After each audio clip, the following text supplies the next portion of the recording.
الحمد لله وكفى وسلام على عباده الذين اصطفى أما بعد فأعوذ بالله من الشيطان الرجيم بسم الله الرحمن الرحيم ومن أحسن قولا ممن دعا إلى الله وعمل صالحا وقال إنني من المسلمين ولا تستوي الحسنة ولا السيئة ادفع بالتي هي أحسن فإذا الذي بينك وبينه عداوة كأنه ولي حميم وما يلقاها إلا الذين صبروا وما يلقاها إلا ذو حظ عظيم وقال تعالى إن الدين عند الله الإسلام وقال تعالى ومن يبتغي غير الإسلام دينا فلن يقبل منه وهو في الآخرة من الخاسرين وقال تعالى وقرن في بيوتكن ولا تبرجن تبرج الجاهلية الأولى وأقمنا الصلاة وآتينا الزكاة وأطيعنا الله ورسوله إنما يريد الله ليذهب عنكم الرجس أهل البيت ويطهركم تطهيرا واذكرن ما يتلى في بيوتكن من آيات الله والحكمة إن الله كان لطيفا خبيرا صدق الله العظيم. محترم دوستو اور معزز پردہ نشین خواتین، اللہ جل جلالہ وعمن والہ کا بے انتہا فضل اور اس کا بڑا کرم اور اس کا بڑا احسان ہے کہ اس نے ہمیں مسلمان بنایا ہے. ہم اپنی پہچان کرواتے ہیں کہ ہم مسلمان ہیں. مکتب میں جب پڑھتے تھے تو تعلیم الاسلام کا پہلا ہی سوال آپ کون ہیں، یعنی مذہب کے اعتبار سے تمہارا کیا نام ہے، تو ہم سب اسی وقت سے بولتے آ رہے ہیں کہ ہم مسلمان ہیں. اور ہمارا نام مسلمان اللہ نے رکھا ہے. هو سماکم المسلمین، کہ اللہ پاک نے ہمارا نام مسلمان رکھا. جس اللہ نے ہمیں پیدا کیا ہے اسی نے یہ ہمارا نام رکھا ہے. اور مسلمان کہتے ہیں ماننے والے کو، اللہ کے حکم کے آگے، حضور صلی اللہ علیہ وسلم کے طریقے کے آگے اپنا سر جھکا دینے والے. رات کے اندھیرے میں، دن کے اجالے میں اللہ کا جو حکم جس وقت بھی آ جاوے اس حکم کو اس وقت پر حضور علیہ الصلاۃ والسلام کے طریقے پر پورا کرنے والے مسلمان. یہ ہماری شناخت کہ ہم ماننے والے ہیں. نہ ماننا یہ مسلمان کا کام نہیں ہے. مسلمان کا کام ماننا ہے کہ وہ مانتا ہے. نہ ماننا یہ اسلام کے خلاف کی ایک چیز ہے. اس لیے نہ ماننے والوں کو عرف میں کافر کہتے ہیں، منکر، انکار کرنے والے، کہ وہ انکار کر دیتے ہیں، نہیں مانتے ہیں، اللہ کی بات نہیں مانتے، رسول صلی اللہ علیہ وسلم کی بات کو نہیں مانتے. وہ تو وہ مسلمان کہنے کے قابل نہیں ہوتے ہیں. اللہ پاک نے ہمیں مسلمان بنایا. ہماری صفت اور خوبی یہ بتائی ہے کہ ہم ماننے والے ہیں. سب سے پہلے اللہ ہی کی اطاعت ہیں، اور اصل وہی ہے کہ ہم اللہ کی مانیں، اور حضور صلی اللہ علیہ وسلم کی اطاعت ہے. اس لیے کہ آپ صلی اللہ علیہ وسلم جو کچھ کہہ رہے ہیں وہ اللہ کی طرف سے کہہ رہے ہیں.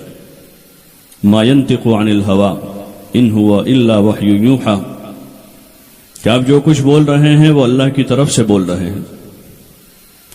اور پھر آپ کے بعد آپ کا علم لیے ہوئے ہر زمانے میں جو اہل علم ہیں، آپ کے بعد صحابہ رہے، صحابہ کے بعد تابعین تھے، تابعین کے بعد تبع تابعین تھے. اسی طرح حضور صلی اللہ علیہ وسلم والے مبارک علم کا سلسلہ آج تک جاری ہے، اور قیامت تک یہ سلسلہ جاری رہے گا. تو ہر زمانے میں ایسے لوگ رہیں گے جو اللہ کے رسول کی بات کو سمجھنے سمجھانے والے ہوں گے. تو اللہ کی طرف سے اس کا حکم دیا گیا کہ ہر زمانے میں ایسے لوگوں کی مانی جاوے. جو اللہ کا حکم ہمیں سمجھاتے ہیں، اطیعوا اللہ و اطیعوا الرسول و اولی الامر منکم، کہ جو اللہ کی بات ہمیں سمجھا رہے ہیں، اللہ کا پیغام بتا رہے ہیں، حضور صلی اللہ علیہ وسلم کا مبارک طریقہ سمجھا رہے ہیں، ان کی ماننا، یہ ہماری بنیادی صفت ہے، یہ خوبی ہے، یہ کمال ہے۔ جس خوبی پر تعریف کی جاوے کہ یہ ماننے والا ہے، یہ ماننے والی ہے۔ گھر میں ماں باپ کی نظر میں وہ بچہ وہ بچی قابل تعریف ہیں جو ماں باپ کے فرما بردار ہیں۔ شوہر کی نظر میں وہ بیوی قابل تعریف ہیں جو اپنے شوہر کی بات کو ماننے والی ہیں۔ اللہ کے وہاں بھی وہ بندے بندیاں قابل تعریف ہیں جو اللہ کی بات کو مانتے ہیں، رسول صلی اللہ علیہ وسلم کی بات کو مانتے ہیں، اتباع کرتے ہیں۔ وہی ہمارا اصل کمال ہے، ہماری خوبی ہے۔ اسی کمال اور خوبی کی بنیاد پر ہدایت ہے۔ ہدایت اطاعت کے ساتھ ہے کہ جتنا ہم مانیں گے اتنا ہدایت کی راہیں ہمارے لیے کھل جائے گی، اور ہدایت کی راہ کھل گئی یعنی گاڑی ہائی وے پر آ گئی۔ جیسے گاڑی اندر گلیاریوں میں ہے تو چل نہیں پاتی ہے، تیزی کے ساتھ وہ چل نہیں پائے گی، جگہ جگہ اٹکنا پڑتا ہے، رکنا پڑتا ہے۔ لیکن جب وہی گاڑی ہائی وے پر پڑ جاتی ہے تو اب وہ تیزی کے ساتھ چلتی ہے، چلتی رہتی ہے۔ ایسے جسے ہدایت مل گئی گویا کہ گاڑی ہائی وے پر ہے، اب وہ تیزی کے ساتھ چلتے رہیں گے، اور وہ ہدایت بھی اطاعت میں چھپی ہوئی ہے کہ جتنا ہم ماننے کا جذبہ بنائیں گے اتنی اللہ کی طرف سے ہدایت ملتی جائے گی۔ اور ماننے کا جذبہ یہ نبیوں کا جذبہ ہے کہ انبیاء علیہم الصلاۃ والسلام نے اللہ کی بات کو مانا، اور ماننے کا جذبہ جو ہے وہ اللہ کے نیک بندوں بندیوں کا جذبہ ہے، اور نہ ماننے والی بات شیطان کی ہے کہ اس نے اللہ کی نہیں مانی۔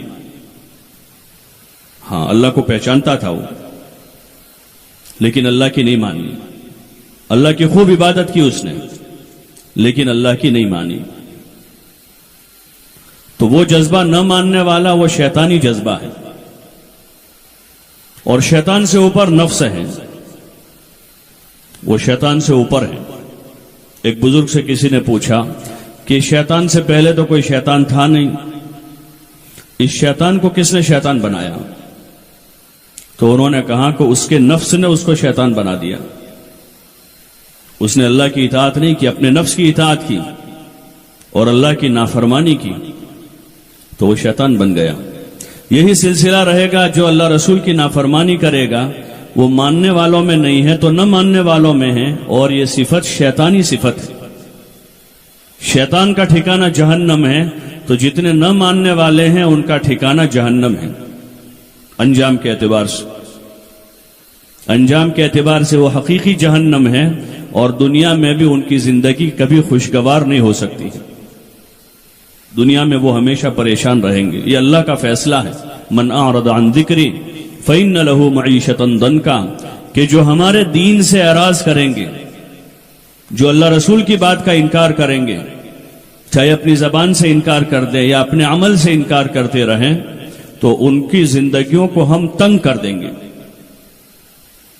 زندگی اللہ پاک تنگ کر دیتا ہے، زندگی میں سے راحت نکل جاتی ہے، سکون نکل جاتا ہے، چین نکل جاتا ہے، زندگی پریشانیوں میں گھر جاتی ہے۔ اور آج دنیا کا یہی حال ہے، دنیا بھر میں یہ مسائل ہے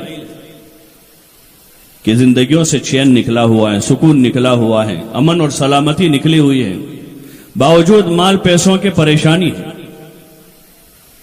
باوجود عہدوں کی عزت نہیں ہے، باوجود دنیا کے اسباب کے عزت کسی کی نہیں، سب ذلیل ہے، کوئی کسی کی نظر میں باعزت نہیں جچتا۔ ہاں، وہ اللہ کے نیک بندے جنہوں نے اللہ رسول کی اطاعت کی ہے اور دین کے مطابق اپنی زندگی گزار رہے ہیں، اللہ پاک ان کو اس تنگ ماحول میں بھی ان کے ساتھ اللہ نے عافیت کا معاملہ کیا ہے۔ اس لیے ہمارا اصل ہدف یہ رہے کہ ہم مسلمان ہیں، مسلمان کی صفت ماننے کی ہے۔ ماننے کی نیت کر لیں گے تو زندگی بھر ماننا آسان ہے۔ سب سے پہلے اللہ کی ماننا ہے، رسول صلی اللہ علیہ وسلم کی اطاعت کرنی ہے، اور پھر ہمارے اوپر جو بھی اللہ رسول کی بات کہنے والے کرنے والے اہل علم ہیں، جو ہمیں سیدھا راستہ بتا رہے ہیں، جو ہمیں ہماری آخرت کے بارے میں ہماری صحیح رہبری کر رہے ہیں، ہمارے دنیاوی امور میں ہمیں حضور صلی اللہ علیہ وسلم کی مبارک تعلیمات کی تعلیم دے رہے ہیں، ان کی اطاعت کی اگر نیت کر لیں گے تو پھر کوئی مسئلہ ہی نہیں۔ حضور صلی اللہ علیہ وسلم کی بعثت سے پہلے، آپ کے دنیا میں آنے سے پہلے دنیا میں بہت سارے قسم کے خرافات تھے، بدعات تھے، جہالت تھی، کفر تھا، شرک تھا، اور دنیا میں فساد مچا ہوا تھا۔ حضور علیہ الصلاۃ والسلام دنیا میں تشریف لائے، اور آپ علیہ الصلاۃ والسلام نے دنیا کے انسانوں کو، مردوں کو، عورتوں کو اس فساد سے، اس جاہلیت سے، اس رسوم اور رواج کی پیروی سے نکال کر اسلام کا مبارک طریقہ عطا فرمایا ہے، جو ہمارے پاس بہت بڑی نعمت ہے، ایک ہیرا ہے ہمارے پاس، ایک مبارک طریقہ ہے، یہ بہت بڑی ہمارے پاس نعمت ہے۔ حق تو یہ تھا کہ ہم یہ نعمت دنیا کے انسانوں کو دیتے، جیسے صحابہ نے حضور صلی اللہ علیہ وسلم سے نعمت لی، دین کی نعمت، اور دین میں زندگی کے سارے شعبوں سے متعلق رہبری صحابہ نے حضور صلی اللہ علیہ وسلم سے لی، اور پھر دنیا میں جا کر دنیا کے انسانوں کو دی، ہاں عرب کو دی، پھر عجم کو دی، اور اس رہبری کی روشنی میں دنیا میں امن و امان قائم ہوا تھا۔ ہاں اس رہبری کی روشنی میں، جس میں زندگی کے سارے شعبوں سے متعلق زندگی گزارنے کا بہترین طریقہ حضرت محمد صلی اللہ علیہ وسلم نے دنیا کے انسانوں کو دیا۔ اللہ نے وہ چیز ہمیں گھر بیٹھے دی ہے، ماں کی گود میں اسلام ملا ہے، ماں کی گود میں اسلام ملا ہے۔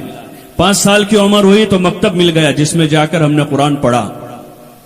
ایک ماحول، ہمیں ایک اچھا ماحول اللہ نے دیا کہ جہاں مسجدیں ہیں، اذان ہو رہی ہے، 5 وقت نمازیں ہو رہی ہیں، مکاتب ہیں، مدارس ہیں، علماء ہیں، ایک مبارک ماحول دیا ہے۔ یہ اللہ کی بڑی نعمت ہے، ہاں بڑی نعمت ہے۔ آج بھی اس زمانے میں ایسے علاقے ہمارے ملک میں ہیں کہ جہاں نہ مسجدیں ہیں، بلکہ ہمارے ضلع میں ایسے دیہات ہیں جہاں مسجدیں نہیں ہیں، ان کے کان پر اذان کی آواز نہیں پہنچتی ہے، ان کے بچوں کی تعلیم و تربیت کا نظام نہیں ہے۔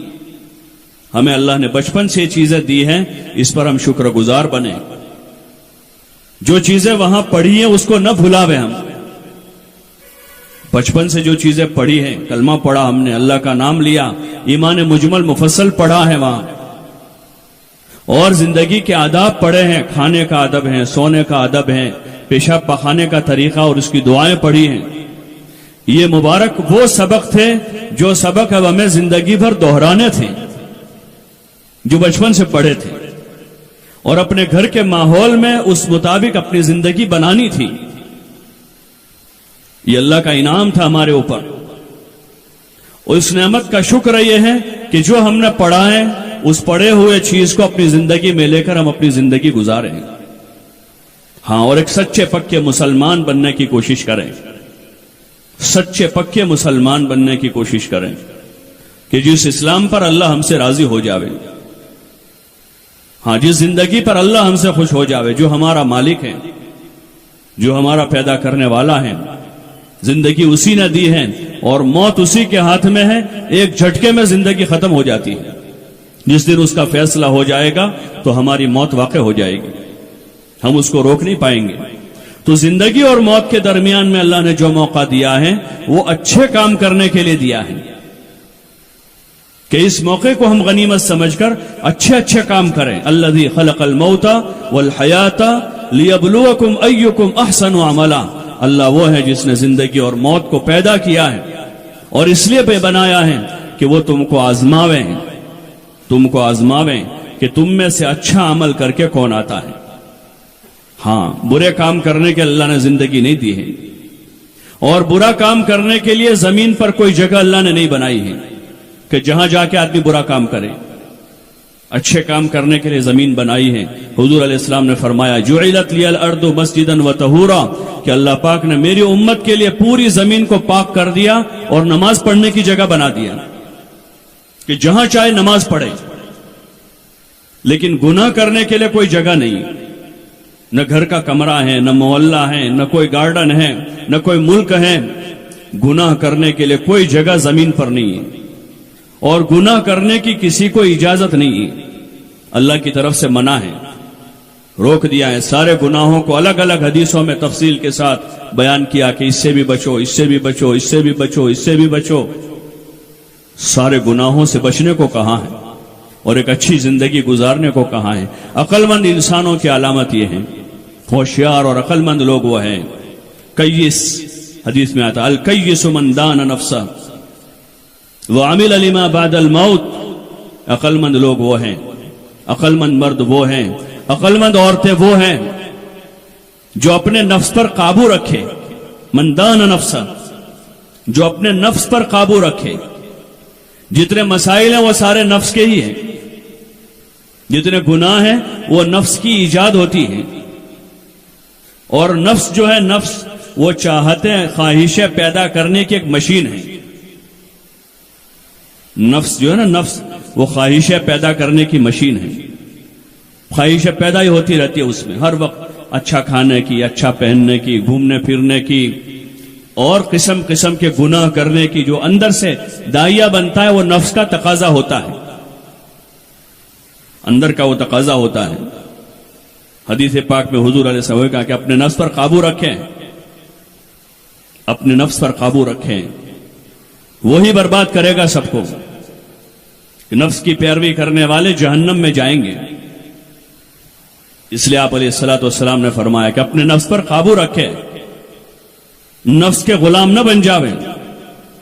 ہاں، چاہتے دنیا میں پوری کرنے کے واسطے نہیں ہیں، چاہتے جو ہیں، چاہتے وہ پوری کرنے کے لیے نہیں ہے، بلکہ چاہتے ختم کرنے کے لیے، توڑنے کے لیے۔ حدیث پاک میں آتا ہے کہ لذتوں کو توڑنے والی چیز، موت کو کثرت سے یاد کیا کرو۔ تو چاہتے پوری کرنے کے لیے نہیں ہے، بلکہ چاہتے توڑنے کے لیے، ختم کرنے کے لیے ہیں، اور حکم پورا کرنے کے لیے ہے۔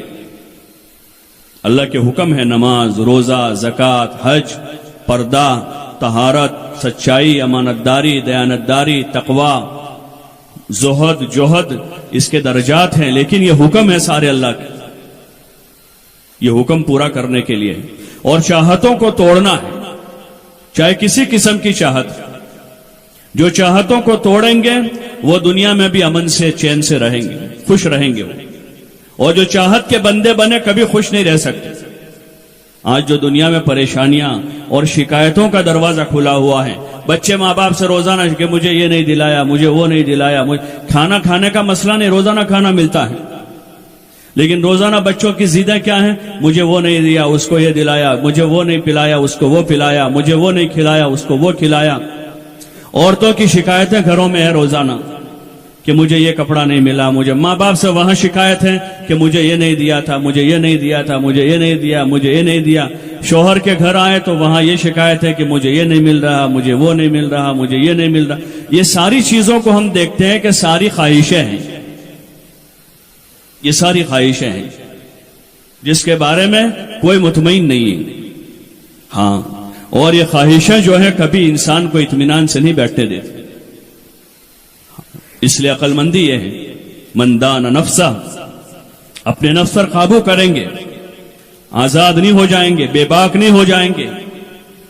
ہمارے اوپر اللہ ہیں، وہ ہمیں دیکھ رہا ہے۔ لا یدرکہ الابصار وہو یدرک الابصار، کہ اس کو آنکھیں نہیں دیکھ رہی ہیں لیکن وہ تو سب کو دیکھ رہا ہے۔ وہو اللطیف الخبیر، اور وہ بڑا باریک دیکھنے والا۔ لطیف کہتے ہیں باریک دیکھنے والا، بہت باریک دیکھنے والا ہے، اور خبیر کہتے ہیں ہر چیز سے وہ باخبر ہے۔ ہاں، ہم دو بیٹھ کر جو باتیں کر رہے ہیں، تیسرا اللہ سن رہا ہے۔ بند کمرے میں ہم کوئی حرکت کر رہے ہیں، وہ اللہ دیکھ رہا ہے۔ کمرہ بند ہے، کوئی نہیں دیکھ رہا لیکن اللہ دیکھ رہا ہے۔ وہ اللطیف الخبیر۔ ہاں، اللہ کی ایک نظر، اللہ کی طاقت ہمارے ہر وقت ہمارے ساتھ ہیں، وہ ہم سے باخبر ہیں، ہم کیا کر رہے ہیں اللہ ہمیں دیکھ رہا ہے۔ اگر یہ چیز دل میں پیدا ہو جاوے، اگر یہ چیز دل میں پیدا ہو جاوے تو پھر کوئی گناہ نہیں کرے گا، کوئی گناہ نہیں کرے گی. اور وہی چیز دل میں پیدا کرنی ہے کہ اللہ ہمیں دیکھ رہا ہے, رات کے اندھیرے میں دیکھتا ہے, دن کے اجالے میں دیکھتا ہے, عید کے دن اللہ دیکھ رہا ہے, شادی میں اللہ دیکھ رہا ہے, منگنی میں اللہ دیکھ رہا ہے, ہاں بند کمروں میں خدا دیکھ رہا ہے. اپنا شہر چھوڑ کر 5, 10, 20, 25 کلومیٹر کسی کھیت میں, کسی گارڈن میں, کسی پارک میں ہے, خدا وہاں دیکھ رہا ہے. اللہ کی نہ سونے والی آنکھیں ہر وقت سب کو دیکھ رہی ہے, وہ کسی سے غافل نہیں ہے. لیکن اللہ نے دنیا میں مہلت دی ہے, ہاں اس کی پکڑ فوری طور پر نہیں آتی, مہلت دیتا ہے, ڈھیل دیتا ہے. اس کے وہاں ڈھیل ہے, ڈھیل. ہاں پرانے لوگ کہتے ہیں کہ اللہ کے وہاں دیر ہے, اندھیر نہیں ہے, دیر ہے وہاں. وہ دیکھ رہا ہے سب کو کہ کون کیا کر رہا ہے, کون مجھ سے ڈر کر گناہوں سے بچتا ہے اور کون بے باک اور آزاد ہو کر گناہوں کی طرف جاتا ہے. اللہ دیکھ رہا ہے اور فرشتے سب کچھ لکھ رہے ہیں, سارا لکھ رہے ہیں. اصل خواہشوں سے بچانے والی اور لذتوں میں زندگی برباد کرنے سے بچانے والی جو طاقت ہے وہ اللہ کا ڈر ہے. اپنے اندر اللہ کا ڈر پیدا کریں کہ اللہ ہمیں دیکھ رہا ہے, اسی نے پیدا کیا ہے. ہم کچھ نہیں تھے, ہمارا وجود نہیں تھا, ہم کچھ بھی نہیں تھے, کچھ نہیں تھے, اس میں سے اللہ نے ہمیں کچھ بنایا ہے اور وہ اللہ ہمیں دیکھ رہا ہے. اس نے یہ زندگی برباد کرنے کے لیے نہیں دی ہے, یہ زندگی آباد کرنے کے لیے دی ہے, یہ زندگی بنانے کے لیے دی ہے, یہ زندگی گناہ کرنے کے لیے نہیں دی ہے, اچھے اچھے کام کرنے کے لیے دی ہے کہ زندگی میں اچھا کام کرے, اللہ پر ایمان لاویں, رسول صلی اللہ علیہ وسلم پر ایمان لاویں, اللہ رسول کی اتباع کریں اور زندگی میں اچھے اچھے کام کریں. ان اچھے کاموں کی بنیاد پر اللہ سب سے پہلے دنیا میں عزت دے گا, ہاں قبر کو راحت کی جگہ بنا دے گا.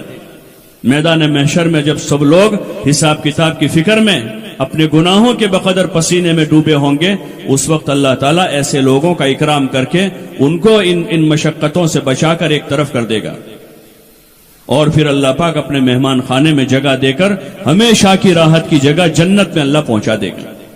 یہ اس کا صلہ ہے.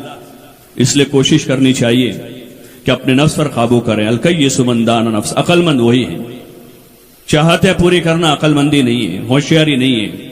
ہوشیاری یہ ہے کہ اپنے نفس پر قابو کریں.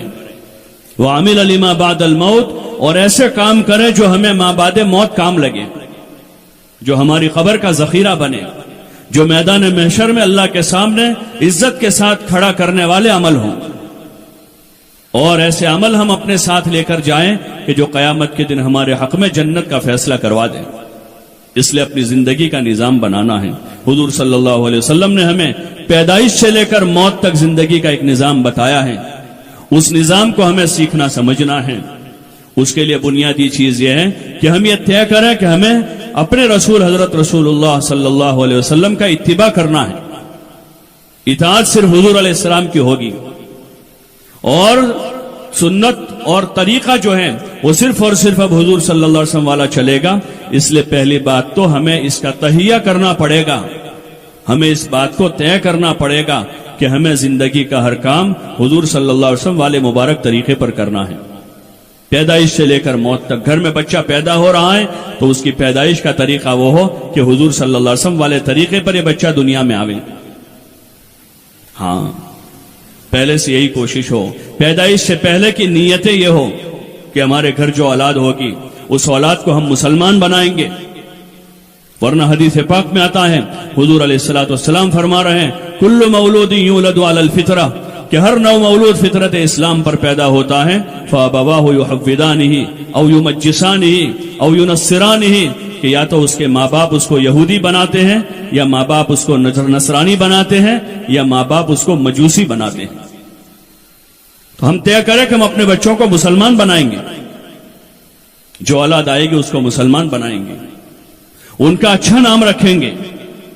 ابتدا وہیں سے ہوتی ہے. ماں باپ کی فکر اور سوچ کا اثر بچوں کی زندگی پر پڑتا ہے. اگر نام میں وہ سوچ ہے کہ کوئی ماڈل کا نام رکھیں, کوئی لیٹسٹ نام رکھیں, تو ماڈلوں کے اور لیٹسٹ کے نام تو ویسے ہی ہے جیسے ان کے کام ہیں. ان کے کام اللہ کی نافرمانی کے ہیں, حضور صلی اللہ علیہ وسلم سے بغاوت ہے ان کی زندگی میں. اگر ہم نے وہ نام رکھے تو بچوں میں وہی آئے گا، پھر ابتدا اور بنیاد وہیں سے ہیں۔ ہاں سوچ بدلی ہوئی ہے۔ ایک زمانہ تھا ہمارے یہاں کہ ہمارے یہاں عموماً لڑکوں کے ناموں میں اسماعیل، ابراہیم، موسیٰ، یوسف، یعقوب نبیوں کے نام ہوتے تھے، انبیاء کے نام ہوتے تھے، اکثر پرانے نام ابھی بھی وہی ہیں۔ پھر صحابہ کی سیرت پڑھی گئی گھروں میں، مسجدوں میں، تو انبیاء کے ساتھ صحابہ کے نام وجود میں آئے، صحابہ رضی اللہ عنہم کے نام، عمر، عثمان، علی، زبیر، طلحہ، اس نوعیت کے نام آئے، اور ابھی وہ نام ہے معاشرے میں۔ لیکن اب نئے نام جو معلوم ہوتے ہیں، بچوں سے پوچھتے ہیں تو ایسے نام ہوتے ہیں جن کا کوئی معنی ہی نہیں ہے، لیٹسٹ نام ہے، واٹس ایپ سے اور فیس بک سے آئے ہوئے نام ہیں، اور سوشل میڈیا کے راستے سے آئے ہوئے نام ہیں، انٹرنیٹ سے نکالے ہوئے نام ہیں۔ تو جب وہ اس لائن کے نام ہیں تو ان بچوں میں وہی صفتیں پیدا ہوگی۔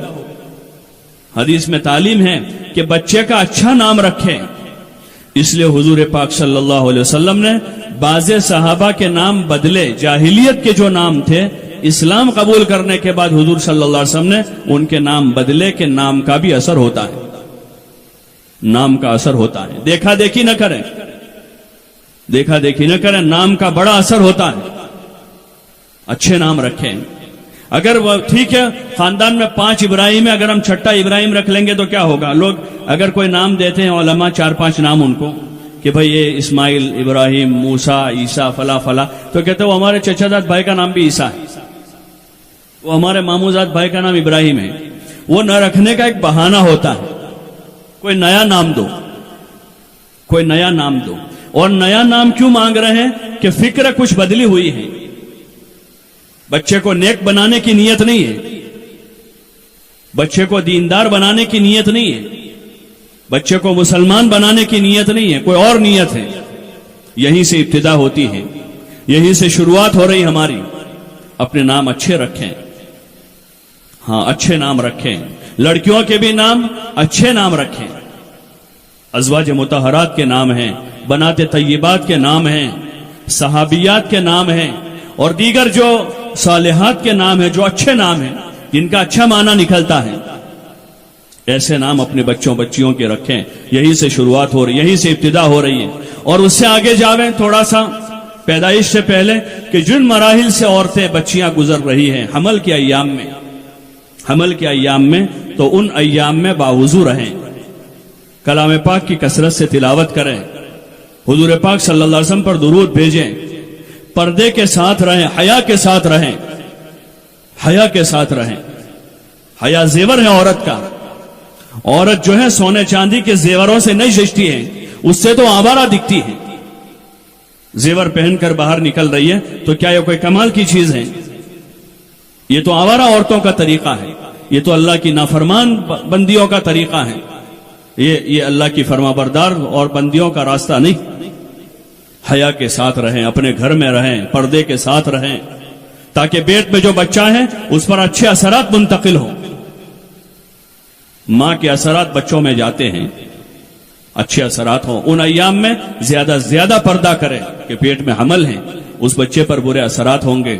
سنگیت سننے سے بچیں، زیادہ قرآن پڑھیں، قرآن کی تلاوت کثرت سے کریں، درود شریف پڑھیں، اللہ کا ذکر کریں، گھر کے ماحول میں رہیں۔ اور مجبوری کے درجے میں کسی مرد ڈاکٹر کے پاس جانے کی عورت کو اتنی گنجائش ہے جتنی ضرورت ہوتی ہے، چاہے سر میں درد ہو کہ پیٹ میں درد ہو۔ مرد ڈاکٹر کے پاس عورت کو جانے کی شریعت نے اتنی اجازت دی ہے کہ بہت مجبوری ہے، کوئی عورت ڈاکٹر نہیں ہے، کوئی لیڈی ڈاکٹر نہیں ہے، تو مرد کے پاس وہ جا سکتی ہے اور بقدر ضرورت اس سے بات کر سکتی ہے۔ بقدر ضرورت اپنا جسم کا کوئی حصہ اگر اس کو دکھانے کی ضرورت ہے تو اس کو وہ دکھا سکتی ہے۔ باقی بلا ضرورت، بلا وجہ مرد اور پھر غیر مسلموں کے پاس ان ایام میں، ہماری اتنی سالہ تاریخ میں ہماری قوم کی عورتیں ڈاکٹروں کے پاس نہیں جاتی تھی، نہیں جاتی تھی۔ اکثر محلوں میں دایا تھی، انہی کے ذریعے سے ولادت ہو جاتی تھی، انہی کے ذریعے سے ہوتی تھی۔ مجھے خوب یاد ہے ہماری دادی یہ اس کا کام کرتی تھی، تو سارے جہاں جاتی تھی وہاں اکثر ولادت ہو ہی جاتی تھی۔ اکثر ہو جاتی. اور ابھی تک اللہ کا فضل ہے کہ ہمارے یہاں گھر میں ہم 10 بھائی بہن ہیں, ہم بھائی بہنوں کے جتنے بچے ہیں تقریباً سارے کو سب کی ولادت گھر میں ہوئی ابھی تک بھی. وہ تو ایک ذہنی مرض ہے, ایک ذہنی بیماری ہے. یہ اللہ پاک نے سارا ایک نظام بنایا ہے. اتنے سارے جانور جنگل میں ہیں جو صدیوں سے نظام چلا رہا ہے. بعض لوگ الٹا فلسفہ سمجھاتے ہیں, اصل میں آج کل یہ ہو گیا ہے, وہ ہو گیا ہے, خوراک اچھی نہیں رہی ہے, یہ نہیں ہوا, وہ نہیں ہوا, اس لیے ضرورت پڑتی ہے, یہ ہوتا ہے. یہ سارا عقلی فلسفہ ہے, باقی اس کی کوئی حقیقت نہیں ہے. آج بھی جنگلوں میں رہنے والے جتنے دیہاتی لوگ ہیں ان کے 95% ولادتیں وہیں ہو جاتی ہیں, ان کے گھروں میں ہو جاتی ہیں. ہاں, ایک کریز بنا ہے بس, اور دیکھا دیکھی ہے کہ اگر نہیں لے جائیں گے تو وہ لڑکی والوں کے ذمہ پہلی ڈیلیوری ہوتی ہے, وہ کہ نہیں لے جائیں گے تو وہ لوگ کہیں گے کہ دواخانے نہیں لے گئے اور کچھ ہو گیا. کچھ نہیں ہوگا, وہی ہوگا جو اللہ چاہے گا. دواخانے میں جا کر بھی وہی ہونے والا ہے جو اس سے پہلے ہونے والا ہے. ہاں, کوئی ایسی ایمرجنسی ہو گئی, بالکل مجبوری ہو گئی, وہ پھر مجبوری ہے. باقی خواہ کا یہ رواج نہ بناویں, بلکہ اپنے گھر میں ایسی جو ماہر عورتیں ہیں ان عورتوں سے صلاح مشورہ کر لیں, ان سے صلاح مشورہ کریں. اللہ نے نظام بنایا ہے جو اللہ اپنی قدرت سے ایک ناپاک نطفے کو ماں کے رحم میں ٹھہرا کر ایک بچے کو وجود دے کر 4 مہینے کے بعد اس بچے میں جان پڑ جاتی ہے. 4 مہینے کے بعد دوسرے 5 مہینے اس بچے کو نہ ماں کا کوئی دخل ہے, نہ باپ کا کوئی دخل ہے, نہ ڈاکٹر کا کوئی دخل ہے, نہ دادی کا کوئی دخل ہے, نہ نانی کا کوئی دخل ہے. اللہ اپنی قدرت کاملہ سے اس بچے کی اندر دوسرے 5 مہینے پرورش کرتا ہے. وہی اللہ اس بچے کو دنیا میں آنے کا انتظام کرے گا. اس کے لیے صدقہ دیا جاوے, اس کی آسانی کے لیے صدقہ دیں, اس کی آسانی کے لیے دعائیں مانگیں. یہ کام تو اللہ کا ہے, اللہ کو اسے دنیا میں لانا ہے, یہ اللہ کا کام ہے. اللہ نے اپنے ذمے لیا ہے, اس کو پیدائش, اس کو پیدا کرنا اللہ کے ذمے ہے. لیکن چونکہ پہلے مہینے سے ہی وہاں کے چکر شروع ہو جاتے ہیں, اور وہاں ایک وہ ماحول ہے جس ماحول میں ایسا ذہن تیار کیا جاتا ہے کہ ذہنی اعتبار سے ایک بچی کو اپنے آپ ڈیلیوری کرنے سے اس کو روک دیا جاتا ہے, اس کا ذہن ایسا بنا دیا جاتا ہے. اور یہ میں نہیں کہہ رہا ہوں, بلکہ ہمارے مسلمان بعض دیندار ڈاکٹر جو ہائی کوالیفائڈ ہے, بہت زیادہ پڑھے لکھے, وہ یہ کہہ رہے ہیں, جو اس لائن کے ماہرین ہیں, یہیں سے ابتدا ہوتی ہے. ہاں, زیادہ ڈاکٹروں کے پاس جانے سے بچاوے اپنے آپ کو, گھر میں علاج کریں. علاج جو ہے علاج سنت ہے, علاج سنت ہے, سنت کے درجے کا علاج کر لے, باقی دعا مانگے, صدقہ دے. اسی کے پیچھے پڑ گئے کہ ہر مہینہ ہوا پھر سونوگرافی کراویں, پھر مہینہ ہوا پھر سونوگرافی ہو رہی ہے. وہ تو اللہ کا, اس اندر کا نظام تو اللہ نے بنایا ہے. ابھی ہم مکلف ہی نہیں کہ ہم اندر دیکھیں کہ کیا ہو رہا ہے, وہ تو اس کا کام ہے. ہم اس کی قدرت میں دخل گیری کر رہے ہیں, پھر اللہ الجھا دیتا ہے, پھر کام بگاڑ دیتا ہے. حدیث میں آتا ہے جب میرے بندے میرے علاوہ کے پاس جاتے ہیں میں ان کو ان کے شریکوں کے حوالے کر دیتا ہوں, اللہ کی مدد وہاں سے ہٹ جاتی ہے. اس لیے وہیں سے پرہیز شروع کریں, گھر کے ماحول میں رہے. ہاں, پرانی ماہر عورتوں سے مشورہ کرتے رہیں, اور کوشش کریں کہ بچوں کی ولادت گھر میں ہو, گھر کے ماحول میں ہو, حیا کے ساتھ ہو. کہ ایک جوان لڑکی 18 سال 20 سال کی وہاں ڈاکٹر کے پاس سامنے اپنی ولادت کروا رہی ہے, نہ ماں باپ کو شرم آ رہی ہے, نہ اس کے شوہر کو شرم آ رہی اس پر کہ جا کر اپنا پورا صدر کھول رہی ڈاکٹر کے سامنے. کتنی شرم کی چیز ہے. یعنی حیا مر چکی ہے, حیا کا جنازہ نکلا ہوا ہے. ہاں, بدرجہ مجبوری کوئی ایسا, ہزاروں میں کوئی ایک کیس بن گیا جس میں مجبوری ہو گئی. اب ایسا مسلمان کوئی ڈاکٹر تلاش کیا جائے, شہر میں نہیں تو کہیں اور جایا جائے گا, کہ کوئی ایسا معمر, سنجیدہ اور دیندار, حیا والا کوئی ایسا ڈاکٹر ہو جو کام اپنی نرسوں سے کروا لے اور ان کی رہبری کر لے. اور اس طرح سے کوئی ہزاروں میں ایک کیس ہو جاوے تو یہ ہو سکتا ہے. باقی شاید اگر ہم اس کو رجوع کریں گے علماء کی طرف تو کوئی اجازت نہیں دے گا اس کی. ایسے نارمل حالات میں کسی مرد کے پاس جانے کی علماء اجازت نہیں دے سکتے ہیں. اس لیے کوشش کریں کہ یہیں سے ہمارا فساد شروع ہوا ہے, وہیں سے بے حیائی کی عادت ہو گئی اب کہ اپنا سطر کہیں بھی جا کے کھول لیں. ہاں, کوشش کریں, اس کی کوشش کریں. اور جو پرانی عورتیں اس مجمع میں بہت سی ہوگی وہ کہ جو اس لائن کا تھوڑا بہت کام جانتی ہیں, وہ دوسری عورتوں کو تیار کریں اور زچاؤں کو زچاؤں کو ہمت دلاویں، جو حمل والی بچیاں ہیں ان کو ہمت دلاویں تاکہ وہ یہ رخ نہ اختیار کریں، اپنے گھر میں رہیں، ان ایام میں اعمال کی پابندی کریں، ولادت ہو بچوں کا اچھا نام رکھیں، یہ تعلیم ہے۔ بچہ بولنا شروع کریں، سب سے پہلے اللہ کا نام سکھاویں، پیدا ہو جاوے اللہ کا نام اس کے کان میں کہا جاوے، یہ تعلیمات ہے ہمارے مذہب کی۔ بچے کو بچپن سے ہی پاک صاف رکھیں، کہ بچے کو ابھی سے پاکی کی عادت ڈالیں کہ بچوں کو پاک صاف رکھیں، گھر کو پاک رکھیں۔ حضور علیہ السلام کے معاشرے کی بنیادیں جو ہیں اس میں بنیادی 3 چیزیں ہیں، ایک تو پاکی ہے،